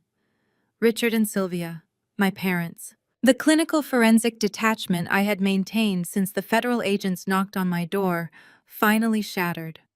My blood ran entirely cold, a physical chill radiating from my chest down to my fingertips. I stared at the names, my mind struggling to process the sheer suffocating magnitude of the betrayal. My own mother and father were not just passive enablers of their golden daughter. They were active compensated conspirators in the financial destruction of their disabled grandson. The pieces of the past 3 years clicked together with brutal, sickening clarity. The spontaneous, lavish upgrades to their lifestyle suddenly made perfect sense. The aggressive way my mother had bragged about acquiring a new ultra-exclusive country club membership last year, despite my father supposedly being on a fixed retirement income. The sudden cash purchase of a summer property. The European river cruises. They were funding their pristine elite suburban retirement with the blood money stolen from a crippled infant. They had taken a 20% cut to help Chelsea and Kendrick build the infrastructure to frame me. My own parents knew the medical trust was meant to cover Leo's lifelong neurological care. They knew the federal audit was coming. They knew I was going to be sent to a federal penitentiary for 19 years. And they had happily sold me to the wolves to maintain their country club lifestyle. I sat in the dim light of my office, letting the profound depth of the betrayal wash over me, converting the searing pain directly into tactical fuel. The grief evaporated, replaced by a cold, calculating drive for absolute annihilation. I had the origin of the funds, the offshore location, and the entire conspiratorial network. Now I needed to know exactly how they planned to execute their escape before my 72-hour window expired. A sharp, familiar ping from my laptop shattered the silence. It was not a forensic alert from the offshore server.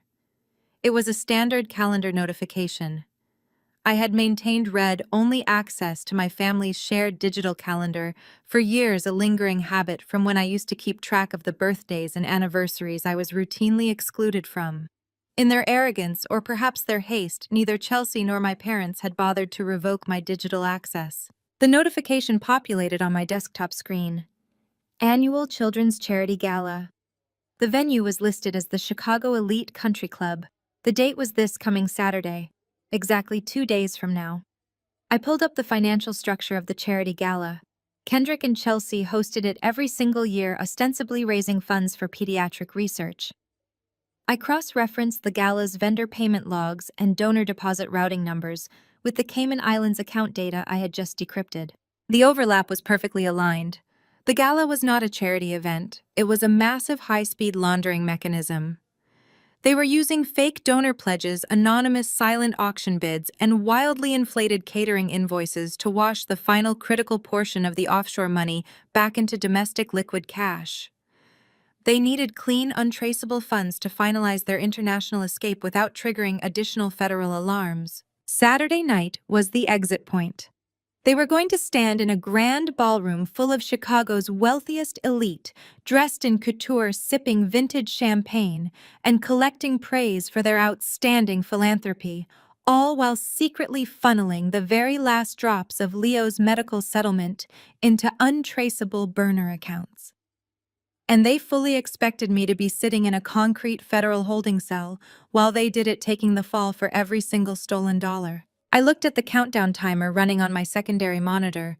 I had less than 60 hours remaining on my deal with Agent Vance. I closed the calendar application and began rapidly compiling the digital evidence package.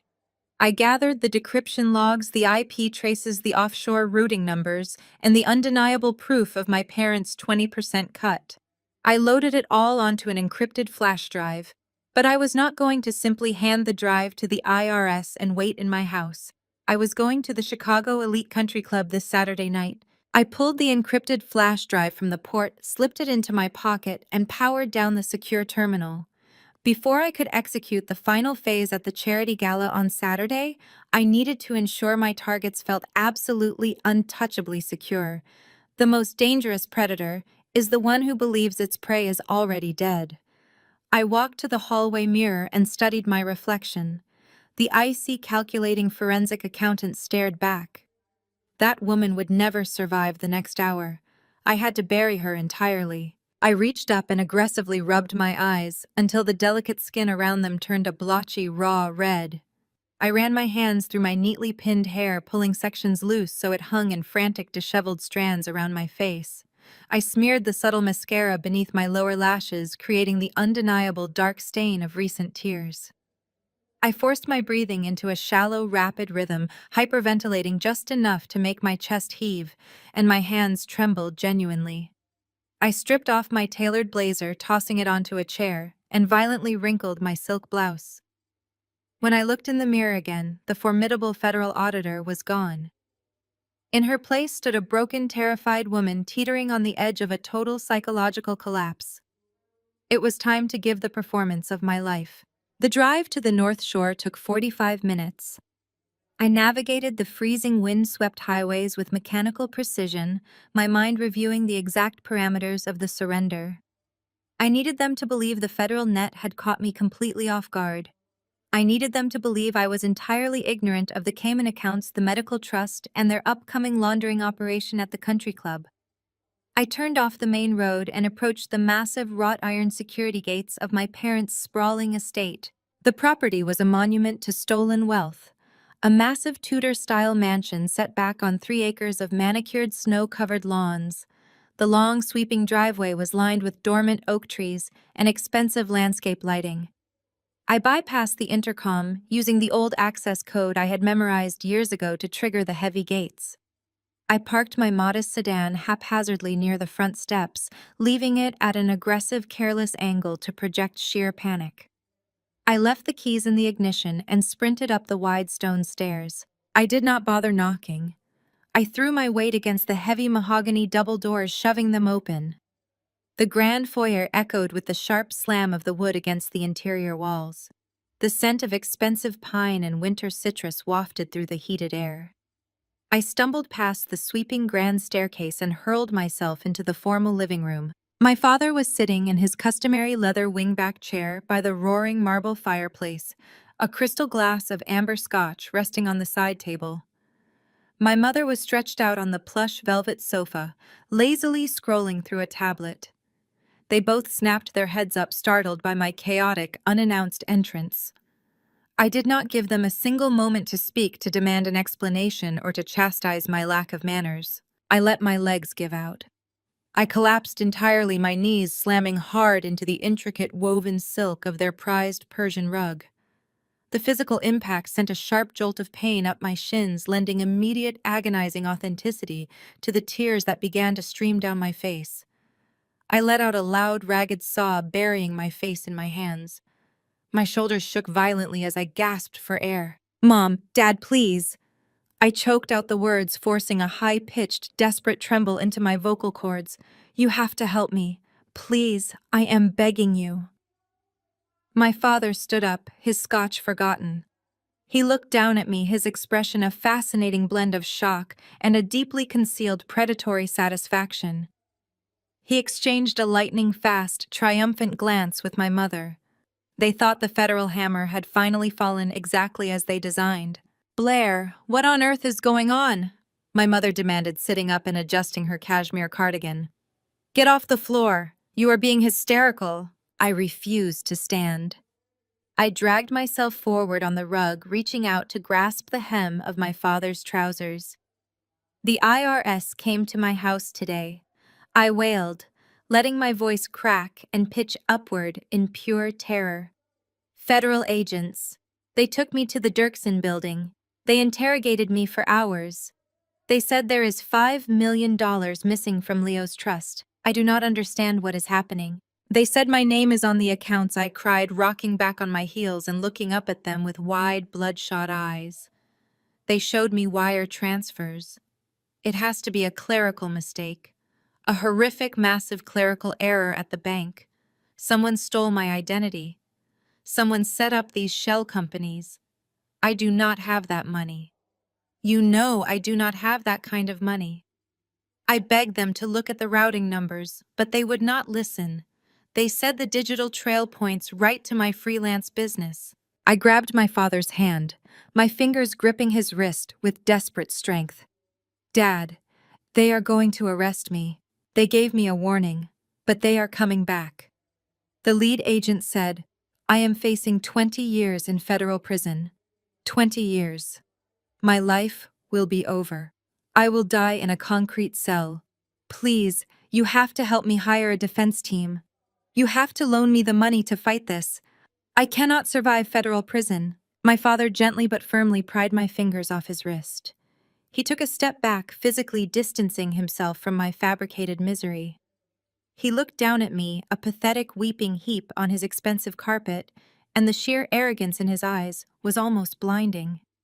He truly believed he had won. He believed I was a naive, shattered victim, entirely oblivious to the fact that the very people I was begging for salvation were the architects of my execution. Blair, my father said, his voice dripping with a sickly, manufactured sorrow. This is a disaster. A total tragedy. But you must understand your mother and I are on a fixed income. We do not have the liquid capital to mount a multi-million-dollar federal defense. If the IRS believes you did this, bringing our finances into the spotlight will only put the rest of the family at risk. My mother sighed a delicate, tragic sound. We warned you about taking on freelance clients without proper oversight, Blair. If you made a clerical mistake that triggered a federal investigation of this magnitude, we cannot simply bail you out. We have Kendrick and Chelsea to think about. We have our grandson's future to protect.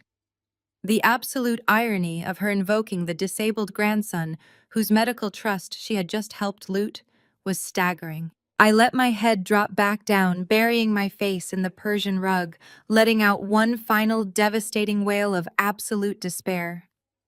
Underneath the curtain of my messy hair, hidden from their smug, victorious gaze, my tears stopped completely.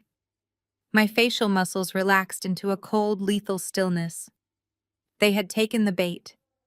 They believed I was utterly defeated, financially ruined, and waiting blindly for the federal agents to haul me away.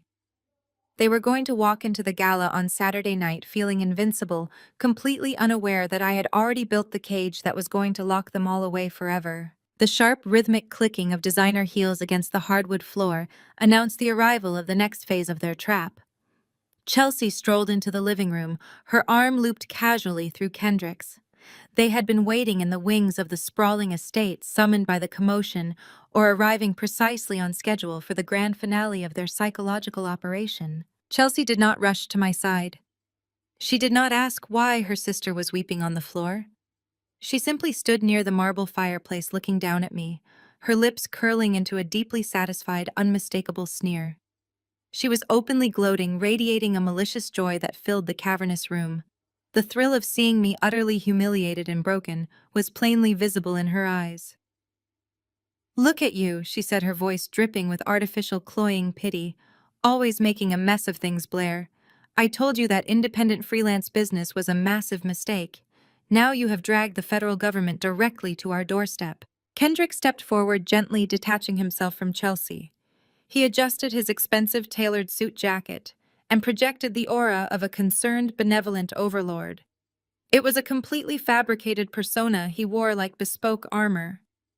"Chelsea, be gentle," he murmured, though his tone held zero actual empathy. "Blair is in a very serious predicament. We need to focus on solutions right now, not assigning blame." My mother Sylvia finally stood from the velvet sofa, smoothing the front of her cashmere cardigan. Kendrick is absolutely right, she said, her voice clinical and entirely devoid of any maternal warmth. The federal government does not make mistakes of this magnitude. If they have a paper trail pointing directly to your home network, Blair attempting to fight them in court will only drain the family's resources and drag our reputation through the mud. My father, Richard, stepped closer, standing shoulder to shoulder with his son-in-law. They presented a unified, impenetrable front. "We have already consulted with our legal counsel regarding your situation," Richard stated, confirming that this entire confrontation had been meticulously orchestrated long before I ever walked through the door. "A prolonged federal trial will destroy Kendrick's firm. It will completely ruin your sister's philanthropic standing in the city. The media will tear this family apart. The most logical step is aggressive damage control. You need to sign a voluntary confession." I kept my face buried in my hands, letting out a muffled, ragged gasp of horror while my mind eagerly recorded every single syllable of their self-incrimination. A voluntary confession claiming sole negligence. They wanted me to literally hand-wrap my own conviction, tie it with a neat bow, and present it to the Department of Justice so they could board a private jet to the Cayman Islands in absolute peace. Kendrick knelt beside me, invading my personal space on the Persian rug. The scent of his heavy, expensive cologne was nauseating. He placed a patronizing hand on my shaking shoulder. "Listen to me, Blair," he said, his voice dropping to a conspiratorial whisper designed to sound like salvation. "If you try to fight this indictment, the federal prosecutors will seek the absolute maximum penalty. You will get 20 years. But if you cooperate, if you take full responsibility and admit you mismanaged the trust funds without our knowledge, I can protect you." "Protect me," I whimpered, looking up at him with wide, tear-streaked eyes, playing the terrified victim perfectly. "I will hire the best federal defense attorney in Chicago," Kendrick promised smoothly, lying effortlessly through his perfect teeth. "We will negotiate an airtight plea deal. With a full admission of sole negligence, a high-powered lawyer can easily secure house arrest. You will not spend a single night in a federal correctional facility, but you must take the fall to insulate the family business. It is the only way I can afford to pay for your high-end defense." Chelsea crossed her arms tightly, the heavy diamond rings on her fingers catching the light from the crystal chandelier overhead. "It is the absolute least you can do, Blair. After all the embarrassment you have caused this family over the years, you owe us this. You cannot let my social standing and Kendrick's firm be destroyed because of your sloppy accounting errors." Richard walked over to his massive mahogany desk. The heavy sound of a drawer sliding open echoed sharply in the quiet room. He returned holding a crisp white envelope and a heavy gold fountain pen. He held the items out to me, his face a mask of cold expectation. "This is a pre-drafted statement," my father said, his voice completely hollow of any affection or hesitation. "It outlines your sole culpability in the financial mismanagement of Leo's medical trust. It clearly states that neither Kendrick Chelsea nor your mother and I had any knowledge whatsoever of your fraudulent diversions. It takes the target off our backs so we can focus on helping you." They fully expected me to submit. I had been the designated family scapegoat for 3 decades. I was the designated shock absorber for every mistake, every failure, and every toxic outburst this family had ever produced. They looked at me, a sobbing, pathetic mess, shivering on their expensive rug, and saw the perfect natural conclusion to their flawless crime. They genuinely believed I would sign away 2 decades of my life just to appease them one last time, assuming I would accept my lifelong role as the sacrificial lamb without a second thought. I reached up with trembling fingers and took the thick envelope and the gold pen from my father's hand. The paper felt heavy, loaded with the weight of a 20-year federal prison sentence and the absolute betrayal of my own blood. "If I sign this," I stammered, my voice breaking with perfect engineered desperation. "You promise I will not go to prison. You swear you will hire the lawyer." "You have my absolute word," Kendrick said, offering a warm, reassuring smile that masked the absolute rot festering in his soul. "Just sign the letter, Blair. Let the family handle the rest of the fallout." I clutched the envelope tightly to my chest, nodding frantically as fresh hot tears spilled down my cheeks. I stayed on the floor playing the broken, entirely submissive daughter they demanded. But beneath the frantic facade of terror, my pulse was remarkably steady and ice-cold. I did not just have digital proof of their offshore Cayman accounts anymore. I now held a physical documented confession of their conspiracy drafted by their own hands and handed directly to me. The trap was permanently locked. I pulled the cap off the heavy gold fountain pen. My fingers vibrated violently, a meticulously crafted tremor that sent the ink scratching across the thick cardstock in a jagged, uneven script. I signed my name at the bottom of the typed confession, permanently tethering myself to a lifetime of federal incarceration in their eyes. I let the pen slip from my grasp, allowing it to clatter against the polished hardwood floor. I collapsed back onto the Persian rug, pulling my knees to my chest and burying my wet face in my arms. Kendrick snatched the envelope from my trembling hands with the speed of a striking viper. He did not bother to hide the vicious, triumphant grin that split his face. He checked the signature blue softly on the wet ink to dry it, and carefully tucked the document into the inner breast pocket of his tailored suit jacket. The heavy, oppressive atmosphere in the formal living room instantly evaporated, replaced by the sickeningly light energy of a cocktail party. Chelsea let out a sharp, genuine bark of laughter, tossing her perfectly styled hair over her shoulder. My father stepped away from the desk and walked straight to the antique crystal bar cart in the corner of the room. He bypassed the scotch and reached for a green glass bottle of vintage champagne. The loud pop of the cork echoed off the high ceilings like a gunshot. My mother glided over to the bar cart, holding out 4 crystal flutes. They poured the bubbling liquid, the fizzing sound cutting through my manufactured sobs. Kendrick clinked his glass against my father's, offering a quiet, deeply cynical toast to securing the family legacy. They were actively celebrating their perfect crime mere inches from where I sat shivering on the floor. I was a ghost to them now, a problem permanently solved, a biological liability neatly filed away. I forced another ragged gasp past my lips, slowly lifting my head to look at my mother. "I need to wash my face," I whispered, my voice hoarse and broken. "Please, I just need a minute to compose myself before we call the lawyers." My mother waved her champagne flute toward the hallway with a dismissive flick of her wrist, not even bothering to look down at me. "Go use the guest powder room down the hall," she instructed coldly. "And clean yourself up, Blair. You look absolutely feral. We have a lot of logistics to finalize before the authorities return, and I will not have you hyperventilating while we coordinate your surrender." I pushed myself up from the rug, my legs buckling just enough to sell the performance of a woman utterly devoid of hope. I stumbled past my sister, keeping my head bowed to hide my eyes, and practically dragged myself out of the living room. The moment the heavy wooden doors clicked shut behind me, the terrified, weeping facade vanished entirely. My spine straightened into a rigid, unyielding line. My breathing instantly leveled out into a slow, controlled rhythm.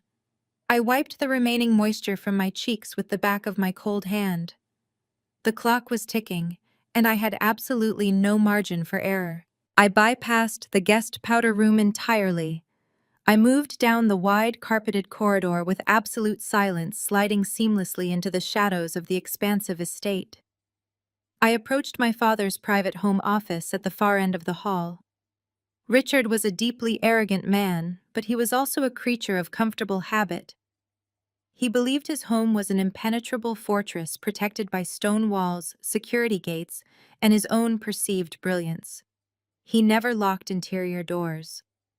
I gripped the brass handle, turned it smoothly, and pushed the door open. The office was dark, illuminated only by the standby light of his massive dual-screen desktop computer. I stepped inside and pulled the door shut behind me, ensuring the latch caught without a sound. I crossed the room in 3 swift strides and tapped the spacebar. The monitors flared to life, casting a harsh blue glow across the mahogany desk. I did not need to guess his password. I knew from previous proximity that he used a simple, unimaginative combination of his wedding anniversary and his country club locker number. I typed the sequence in, and the desktop unlocked instantly. I reached into the concealed pocket of my trousers and extracted a small, matte black USB drive. This was not a standard storage device. It was a vicious, custom-programmed Trojan horse I had coded specifically for this infiltration. It contained an automated extraction script designed to bypass local firewalls, mask its own signature, and scrape targeted directories at maximum velocity. I plugged the drive into the side port of the tower. The script engaged the second the metal contacts connected. A black command terminal snapped open on the screen, lines of green text blurring past as the malicious software hunted for its assigned targets. I had exactly 90 seconds before the extraction pulled enough bandwidth to potentially alert Kendrick's remote security monitors. I watched the progress bar, my heart pounding a steady rhythmic beat against my ribs. 15 seconds. The Trojan homed in on the encrypted folders hidden deep within my father's local drive. It bypassed the basic biometric locks and found the raw, unencrypted offshore account ledgers they had carelessly saved outside the secure vault for easy offline viewing. 45 seconds.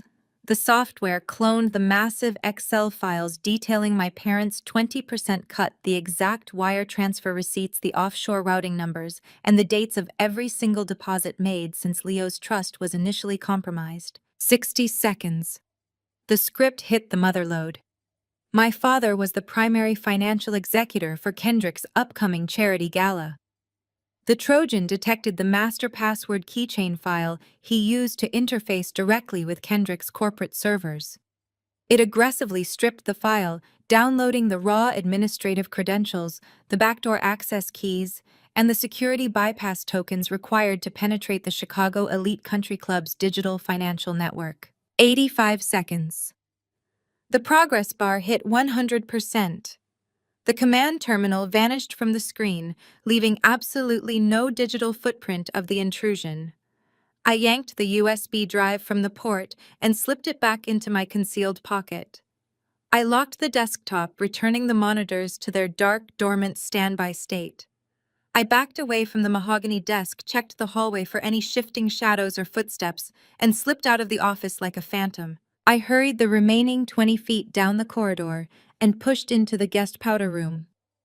I turned on the brass faucet, letting the freezing water run over my hands.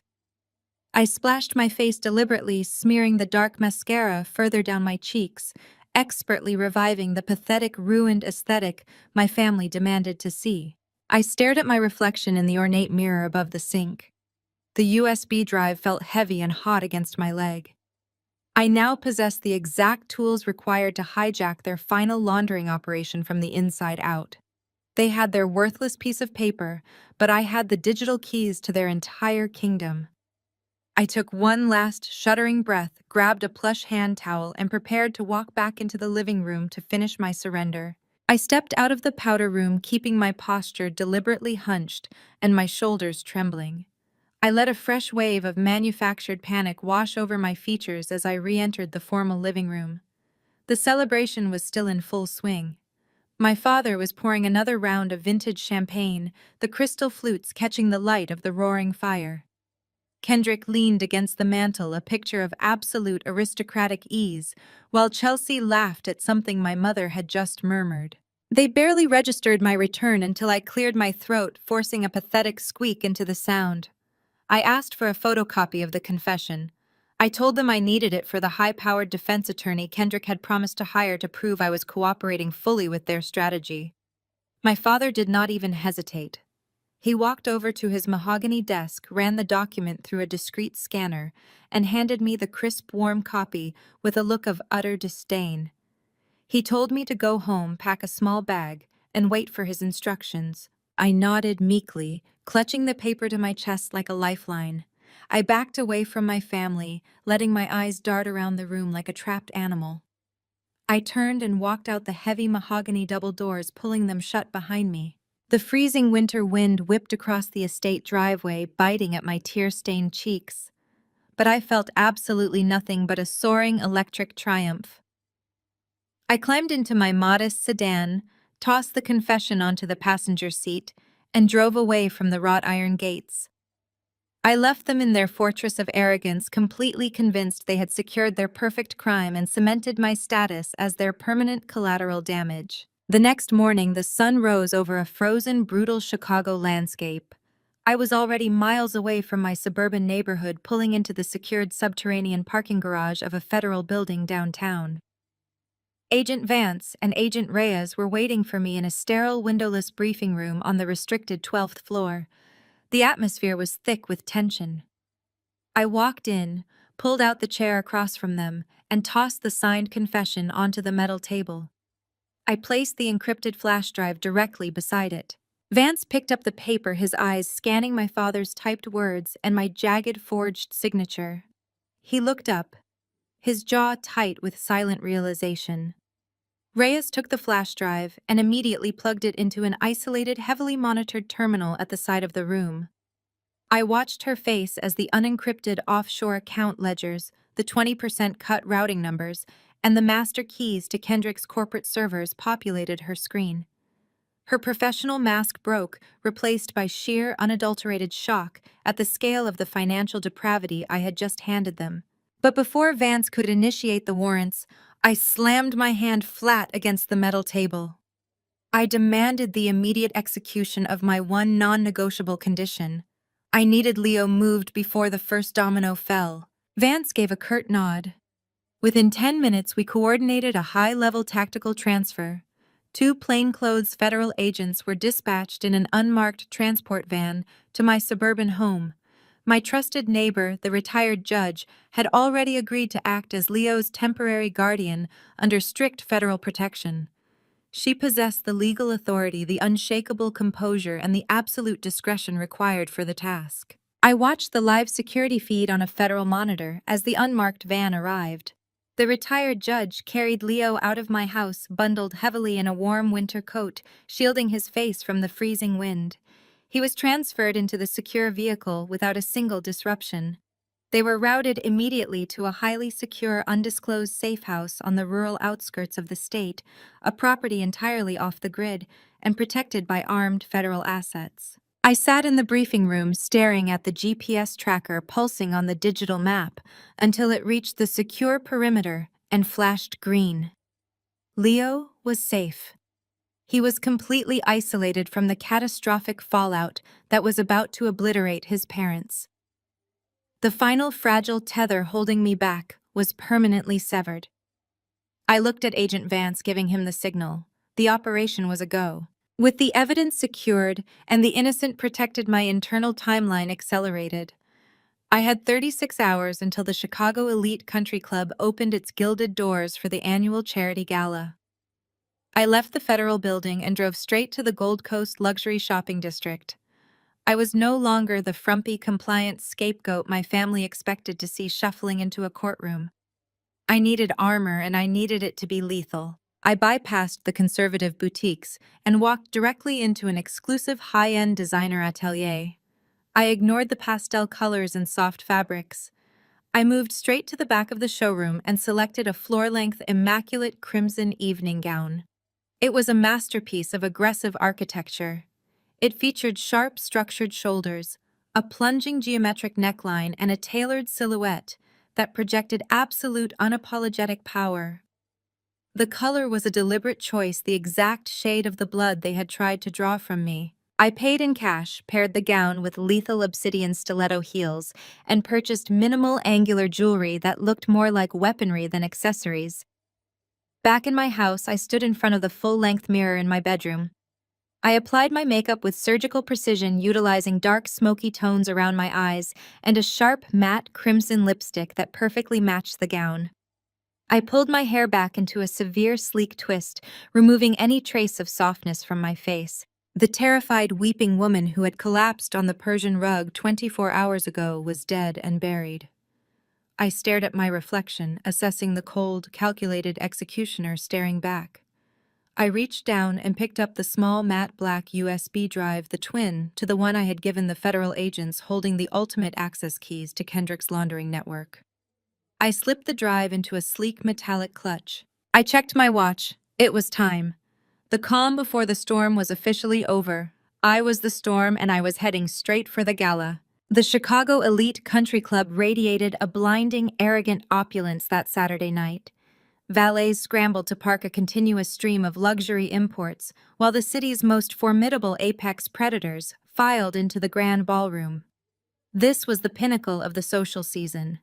The room was packed shoulder to shoulder with wealthy elites, state politicians, hedge fund managers, and a swarm of local media outlets desperate to cover the philanthropic event of the year. Massive crystal chandeliers cast a brilliant fractured light over towering ice sculptures and cascading champagne fountains. It was a monument to excess funded entirely by deceit. I stood in the shadows of the grand vestibule, listening to the muffled sounds of applause bleeding through the heavy mahogany double doors. On the main stage, Kendrick and Chelsea were executing their performance flawlessly. A massive digital projection screen behind them displayed the logo of their fabricated foundation, casting a soft, angelic glow over their features.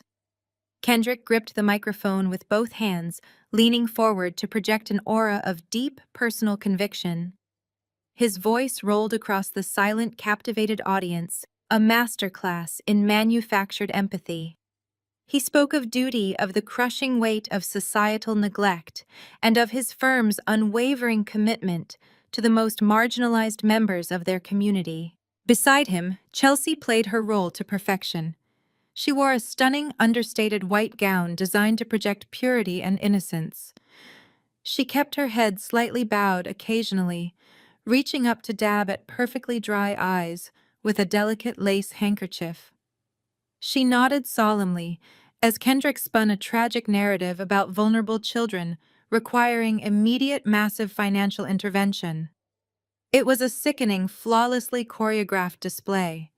They were invoking the exact demographic of the nephew they had systematically robbed, using the concept of disabled children as a prop to solicit millions in tax-deductible donations that would feed directly into their offshore laundering network. Kendrick's voice swelled, reaching a crescendo of emotional manipulation. He implored the audience to open their checkbooks, to dig deep into their portfolios, and to join him in making a tangible difference.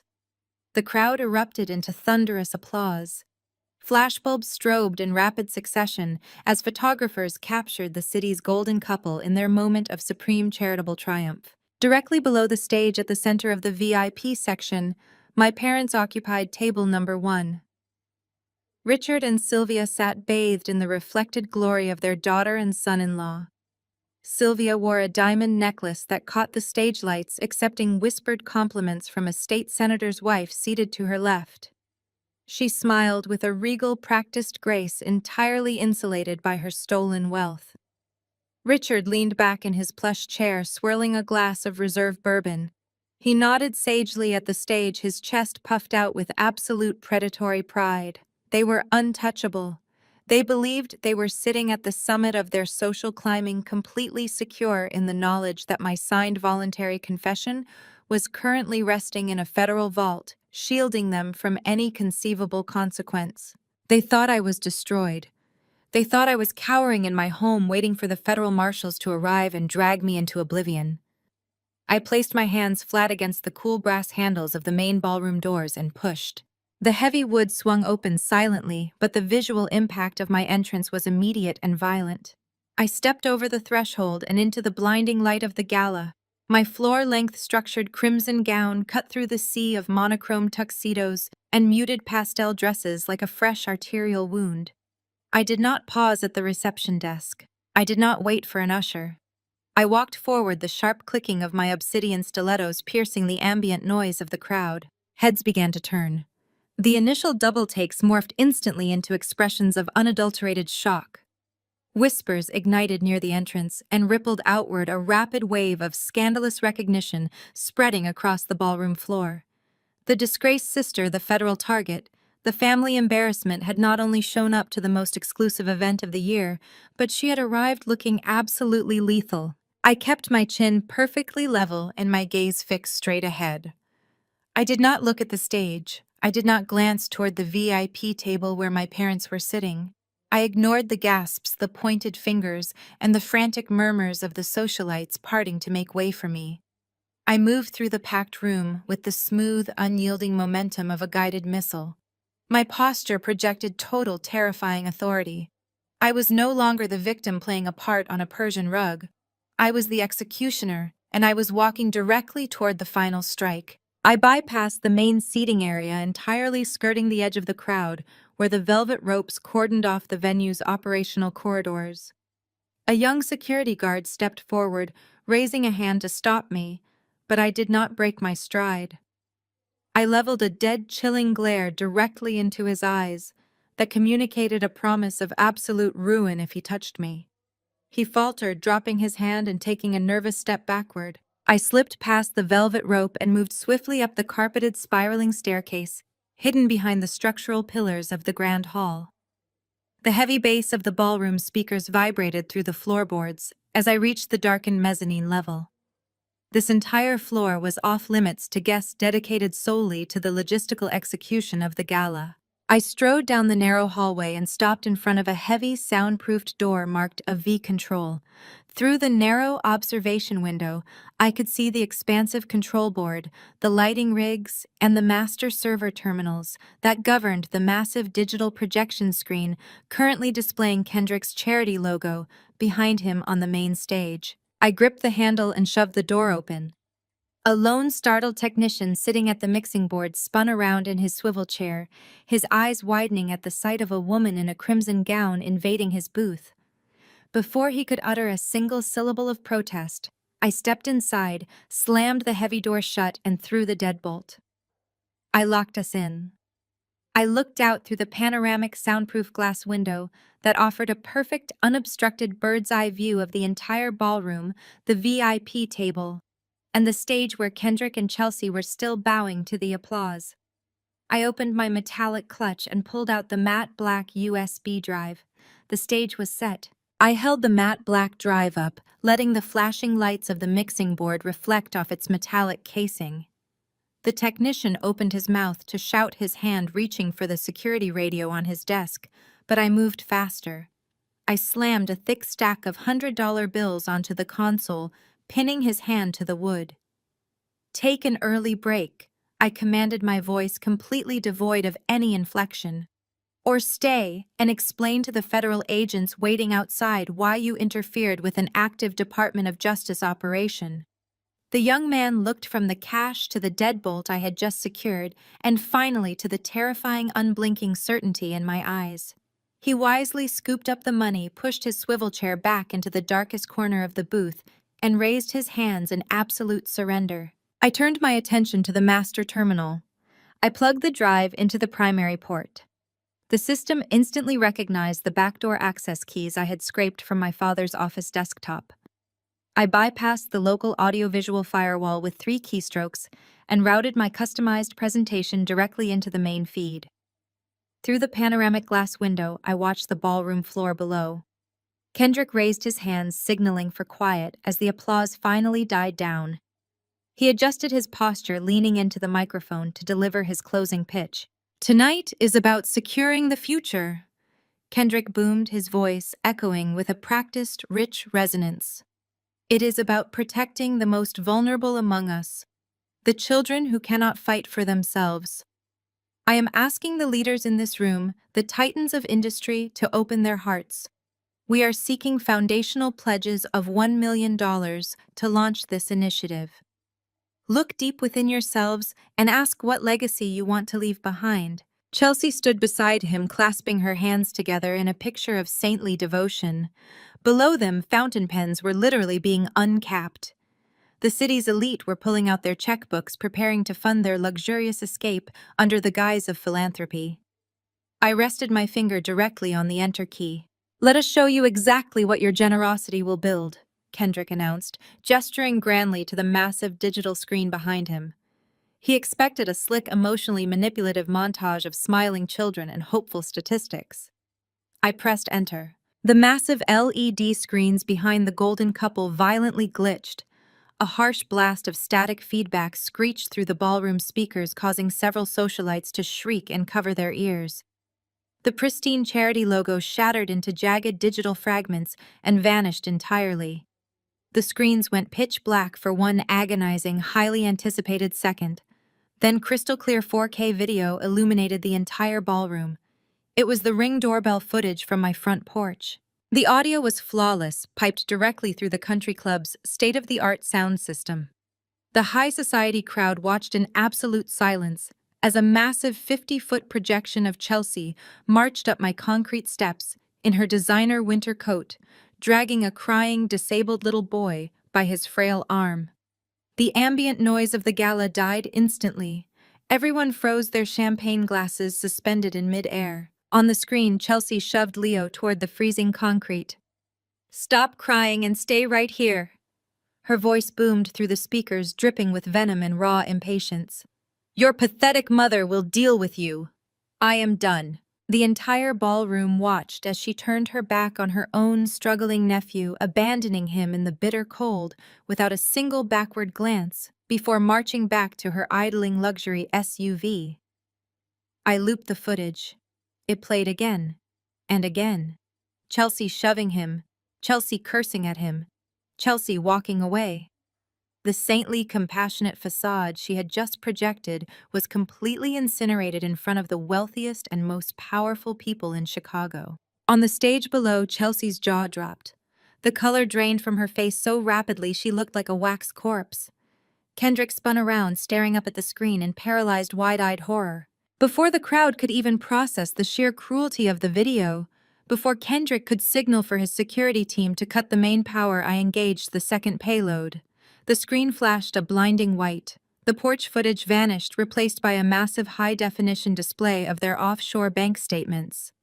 I had designed a live, inescapable financial autopsy. Thick, glowing red lines animated across the screen, tracing the exact flow of their stolen capital, like a map of a digital crime scene. The audience watched as $5 million was visually siphoned directly from Leo's medical trust. The red lines tracked the money through the Cayman Island shell companies, multiplying and dividing to bypass detection before slamming directly into Richard's personal retirement accounts. Another thick red line traced the remaining funds directly to the title deed of Kendrick's new luxury yacht and the receipts for Chelsea's recent diamond acquisitions. The account numbers were entirely unredacted. The names were explicitly, undeniably clear. The dates matched perfectly with the trust's depletion. It was an ironclad documented map of embezzlement fraud and the theft of a disabled child's medical fund. The ballroom erupted. The shocked silence shattered into a deafening cacophony of horrified gasps, disgusted murmurs, and frantic, escalating whispers. Smartphones were instantly raised into the air, hundreds of camera lenses, recording the undeniable proof of the family's crimes. The local media outlets at the back of the room began flashing photographs, frantically capturing the offshore routing numbers before they could disappear. At the VIP table, Richard surged to his feet, knocking his crystal bourbon glass onto the floor, where it shattered into 100 pieces. His face was purple with apocalyptic rage and sudden, absolute panic. Sylvia sat frozen in her chair, clutching her diamond necklace, as the wealthy socialites around her physically recoiled. The state senator and his wife shifted their chairs away from the table as if my parents were highly infectious. They were experiencing instantaneous social exile. Kendrick practically dropped the microphone, shouting uselessly at the AV booth, while Chelsea covered her face with her hands, attempting to hide from the blinding flashbulbs of the press. The entire room had turned against them in a matter of seconds. I stood in the dark control booth, looking down at the chaos I had unleashed, feeling the absolute power of pulling the final pin on their destruction. Down below, on the ballroom floor, the initial shockwave of the digital exposure began to recede instantly, replaced by a volatile, dangerous energy. Kendrick's frantic gaze snapped away from the glowing offshore ledgers and tracked upward, following the angle of the projection beam. His eyes locked onto the tinted observation window of the AV control booth. Even through the heavy glass and the blinding glare of the strobe lights, I knew the exact microsecond he recognized the severe silhouette of my crimson gown. The manufactured empathy that had defined his public persona evaporated. The shock on his handsome face mutated into a contorted primal mask of sheer, unadulterated rage. He realized he had been completely outplayed by the very collateral damage he thought he had successfully buried. He threw the useless charity microphone onto the polished stage floor, the feedback whining sharply through the main speakers. He did not bother searching for the elegant side stairs. He vaulted directly off the edge of the stage, landing hard, but keeping his forward momentum, his eyes locked onto my position with murderous intent. He began shoving violently through the tightly packed crowd of horrified socialites and panicked investors. He threw sharp elbows, knocking aside anyone in his path, completely disregarding the state senators and hedge fund managers he had been courting minutes before. His target was absolute. He was coming for the hidden staircase.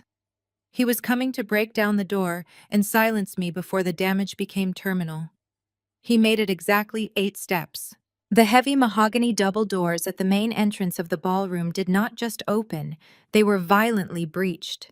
A deafening percussive crash echoed over the screaming crowd as the massive doors were slammed back against the marble walls, shattering the expensive wood paneling. The sound cracked through the room like a gunshot.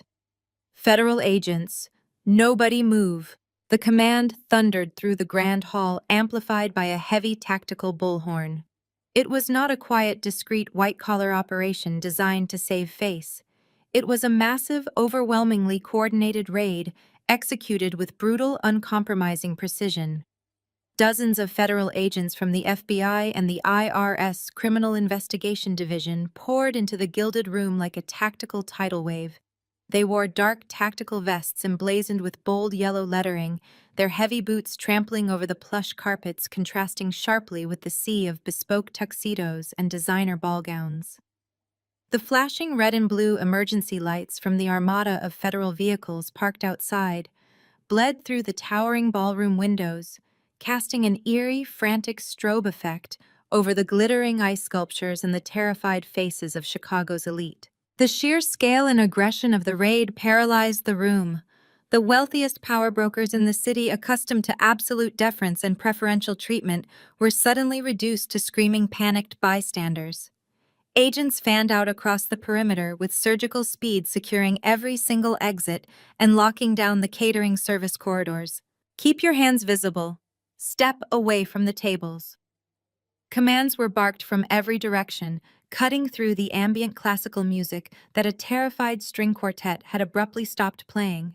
Agent Vance strode directly through the center of the chaotic room, flanked by 2 heavily armed tactical officers. He looked up at the AV booth, giving me a single imperceptible nod before turning his attention to his primary targets. He held a thick stack of federal warrants high in the air. He did not need a microphone to make his voice heard over the rising panic. "Kendrick Sterling Chelsea. Sterling." Vance's voice was a weapon, precise, loud, and unyielding. "We have federal warrants for your immediate arrest." He began listing the charges, projecting his voice so every single influential guest in the room could hear the absolute destruction of the Sterling empire. Wire fraud, aggravated tax evasion, criminal conspiracy, child endangerment. Every charge, he bellowed out, was a nail in their coffins, publicly and legally validating the financial autopsy that was still glowing in bright red on the massive LED screens above them. The words hung in the air, toxic and damning, permanently severing Kendrick and Chelsea from high society. Kendrick froze in his tracks. The raw, violent fury that had driven him toward my booth vanished instantly, replaced by the terrifying realization of his own inescapable ruin. He looked at the swarm of federal jackets closing a tight circle around him. His survival instinct kicked in completely, bypassing his cultivated aristocratic facade. He spun around, desperately searching for a blind spot, an unmonitored exit through the right flank of the ballroom. He lunged toward the catering tables, violently shoving a prominent city councilman out of his way to clear a path. He never stood a chance. 3 IRSCI agents intercepted him with ruthless, unforgiving efficiency. They hit him with the combined force of a freight train.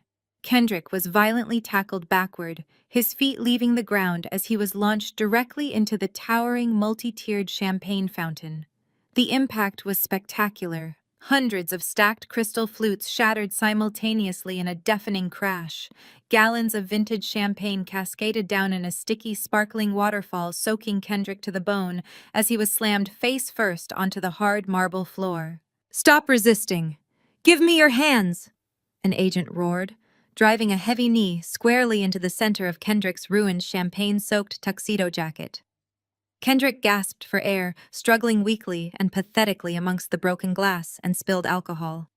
The harsh metallic click of heavy steel handcuffs snapping shut around his wrists echoed with beautiful finality. The untouchable golden boy of Chicago real estate was pinned to the floor like a common street thug, entirely stripped of his power. Up on the main stage, the reality of the federal trap finally penetrated Chelsea's shock. As two female FBI agents marched up the stage stairs toward her, her perfectly cultivated saintly composure shattered completely. She did not freeze in terror like her husband. She lost her mind entirely. "Get away from me! Do you know who I am?" she shrieked, her voice pitching into a hysterical grating register that forced the guests nearest the stage to cover their ears. She scrambled backward, her expensive white designer heels slipping awkwardly on the polished wood. In a pathetic display of desperate entitlement, she grabbed a heavy decorative floral arrangement from the podium and hurled it directly at the approaching agents. The agents did not even flinch. They closed the distance instantly, grabbing her flailing arms with practiced force. Chelsea thrashed wildly, kicking out and screaming at the top of her lungs. Her carefully styled updo came undone, her hair falling in ragged strands across her tear-streaked, mascara-stained face. "I am the victim here. It was him. It was all Kendrick.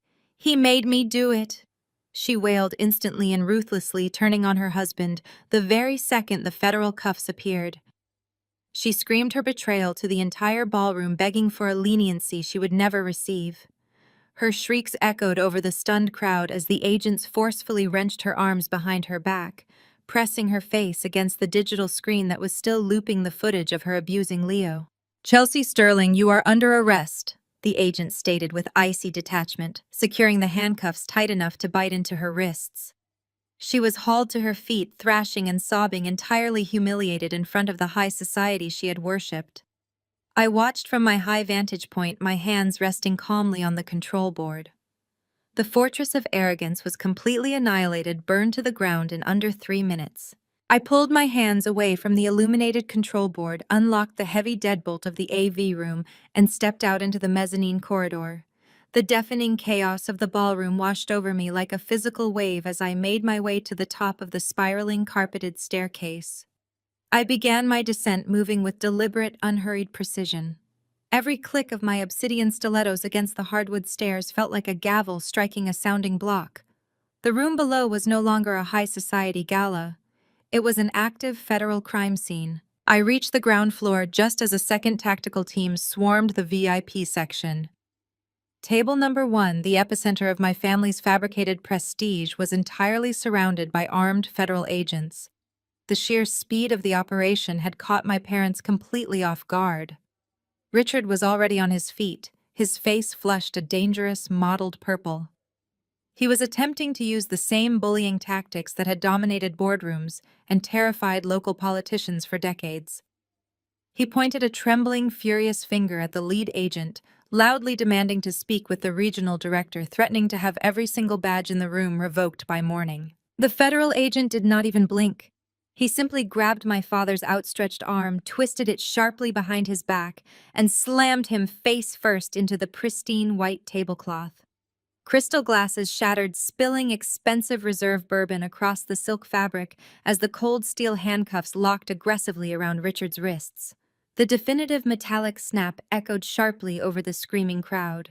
Sylvia was faring no better. Her regal, untouchable composure had violently disintegrated. She was backed against a decorative floral pillar, shrieking hysterically as a female agent read her Miranda rights. Her expensive diamond necklace scratched against the tactical gear of the officer securing her arms. The pearls she wore tore loose, scattering across the marble floor like tiny, worthless marbles. As the agents hauled them upright to parade them out of the ballroom, Richard's frantic, terrified gaze snapped through the crowd and landed squarely on me. I was standing at the base of the grand staircase in my crimson gown, watching their empire burn with total, unflinching serenity. The color drained entirely from my father's face. The reality of the situation finally pierced his impenetrable arrogance. He realized in that split second exactly who had handed the FBI the keys to his destruction.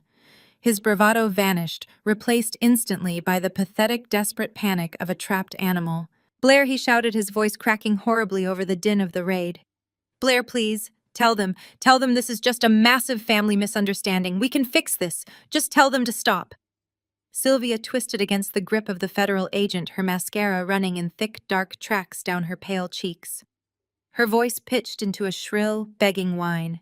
Blair, darling, please. You have to make them stop. We are your family. We can give the money back. Just talk to them. I took 2 slow, measured steps forward, closing the distance until I was standing mere feet away from the people who had systematically tried to destroy my life. I looked down at them, letting a glacial, absolute silence stretch between us. I did not feel a single ounce of pity. I felt nothing but the pure electric clarity of ultimate victory. Mom was right, I said, my voice cutting through the noise of the ballroom with absolute ice. There is no space for failures in this family, and I am done cleaning up your trash. I held my mother's horrified gaze for one final second, then turned my back on them completely. I did not look over my shoulder as the federal agents forcefully marched my parents, Kendrick and Chelsea, out through the main double doors, directly into the blinding barrage of local media cameras waiting on the country club steps. Their social execution was televised live. I walked out a side exit, stepping into the freezing, bracing Chicago winter wind, and drew my first truly free breath in decades. 6 months later, the brutal Chicago winter had melted into a bright, crisp spring. I stood by the floor-to-ceiling windows of my new corner office, looking out over the sprawling city skyline. The heavy mahogany and suffocating legacy of my father's firm were gone. I was standing in the sleek, modern headquarters of my own independent accounting and financial forensics firm. My name was on the glass doors, etched in bold, unapologetic silver lettering. The federal wheels of justice had ground my family into dust with terrifying speed. The unencrypted ledgers and the offshore routing numbers I had handed to Agent Vance were insurmountable. There were no plea deals offered and no leniency granted. The trials were swift, brutal, and highly publicized.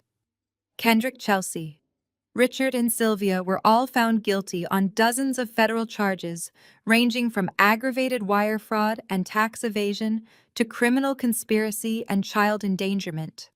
They were currently serving maximum sentences in separate federal penitentiaries, completely isolated from one another. Their financial annihilation was absolute. The IRS Criminal Investigation Division had seized every single asset they possessed. The sprawling suburban mansions were auctioned off by the banks. The luxury vehicles, the offshore accounts, the country club memberships, and the designer wardrobes were entirely liquidated to pay federal fines. Their social standing, the singular currency they had valued above all else, was permanently obliterated. The Sterling and Wilson names were now synonymous only with greed, fraud, and disgrace. But the true victory was not their ruin.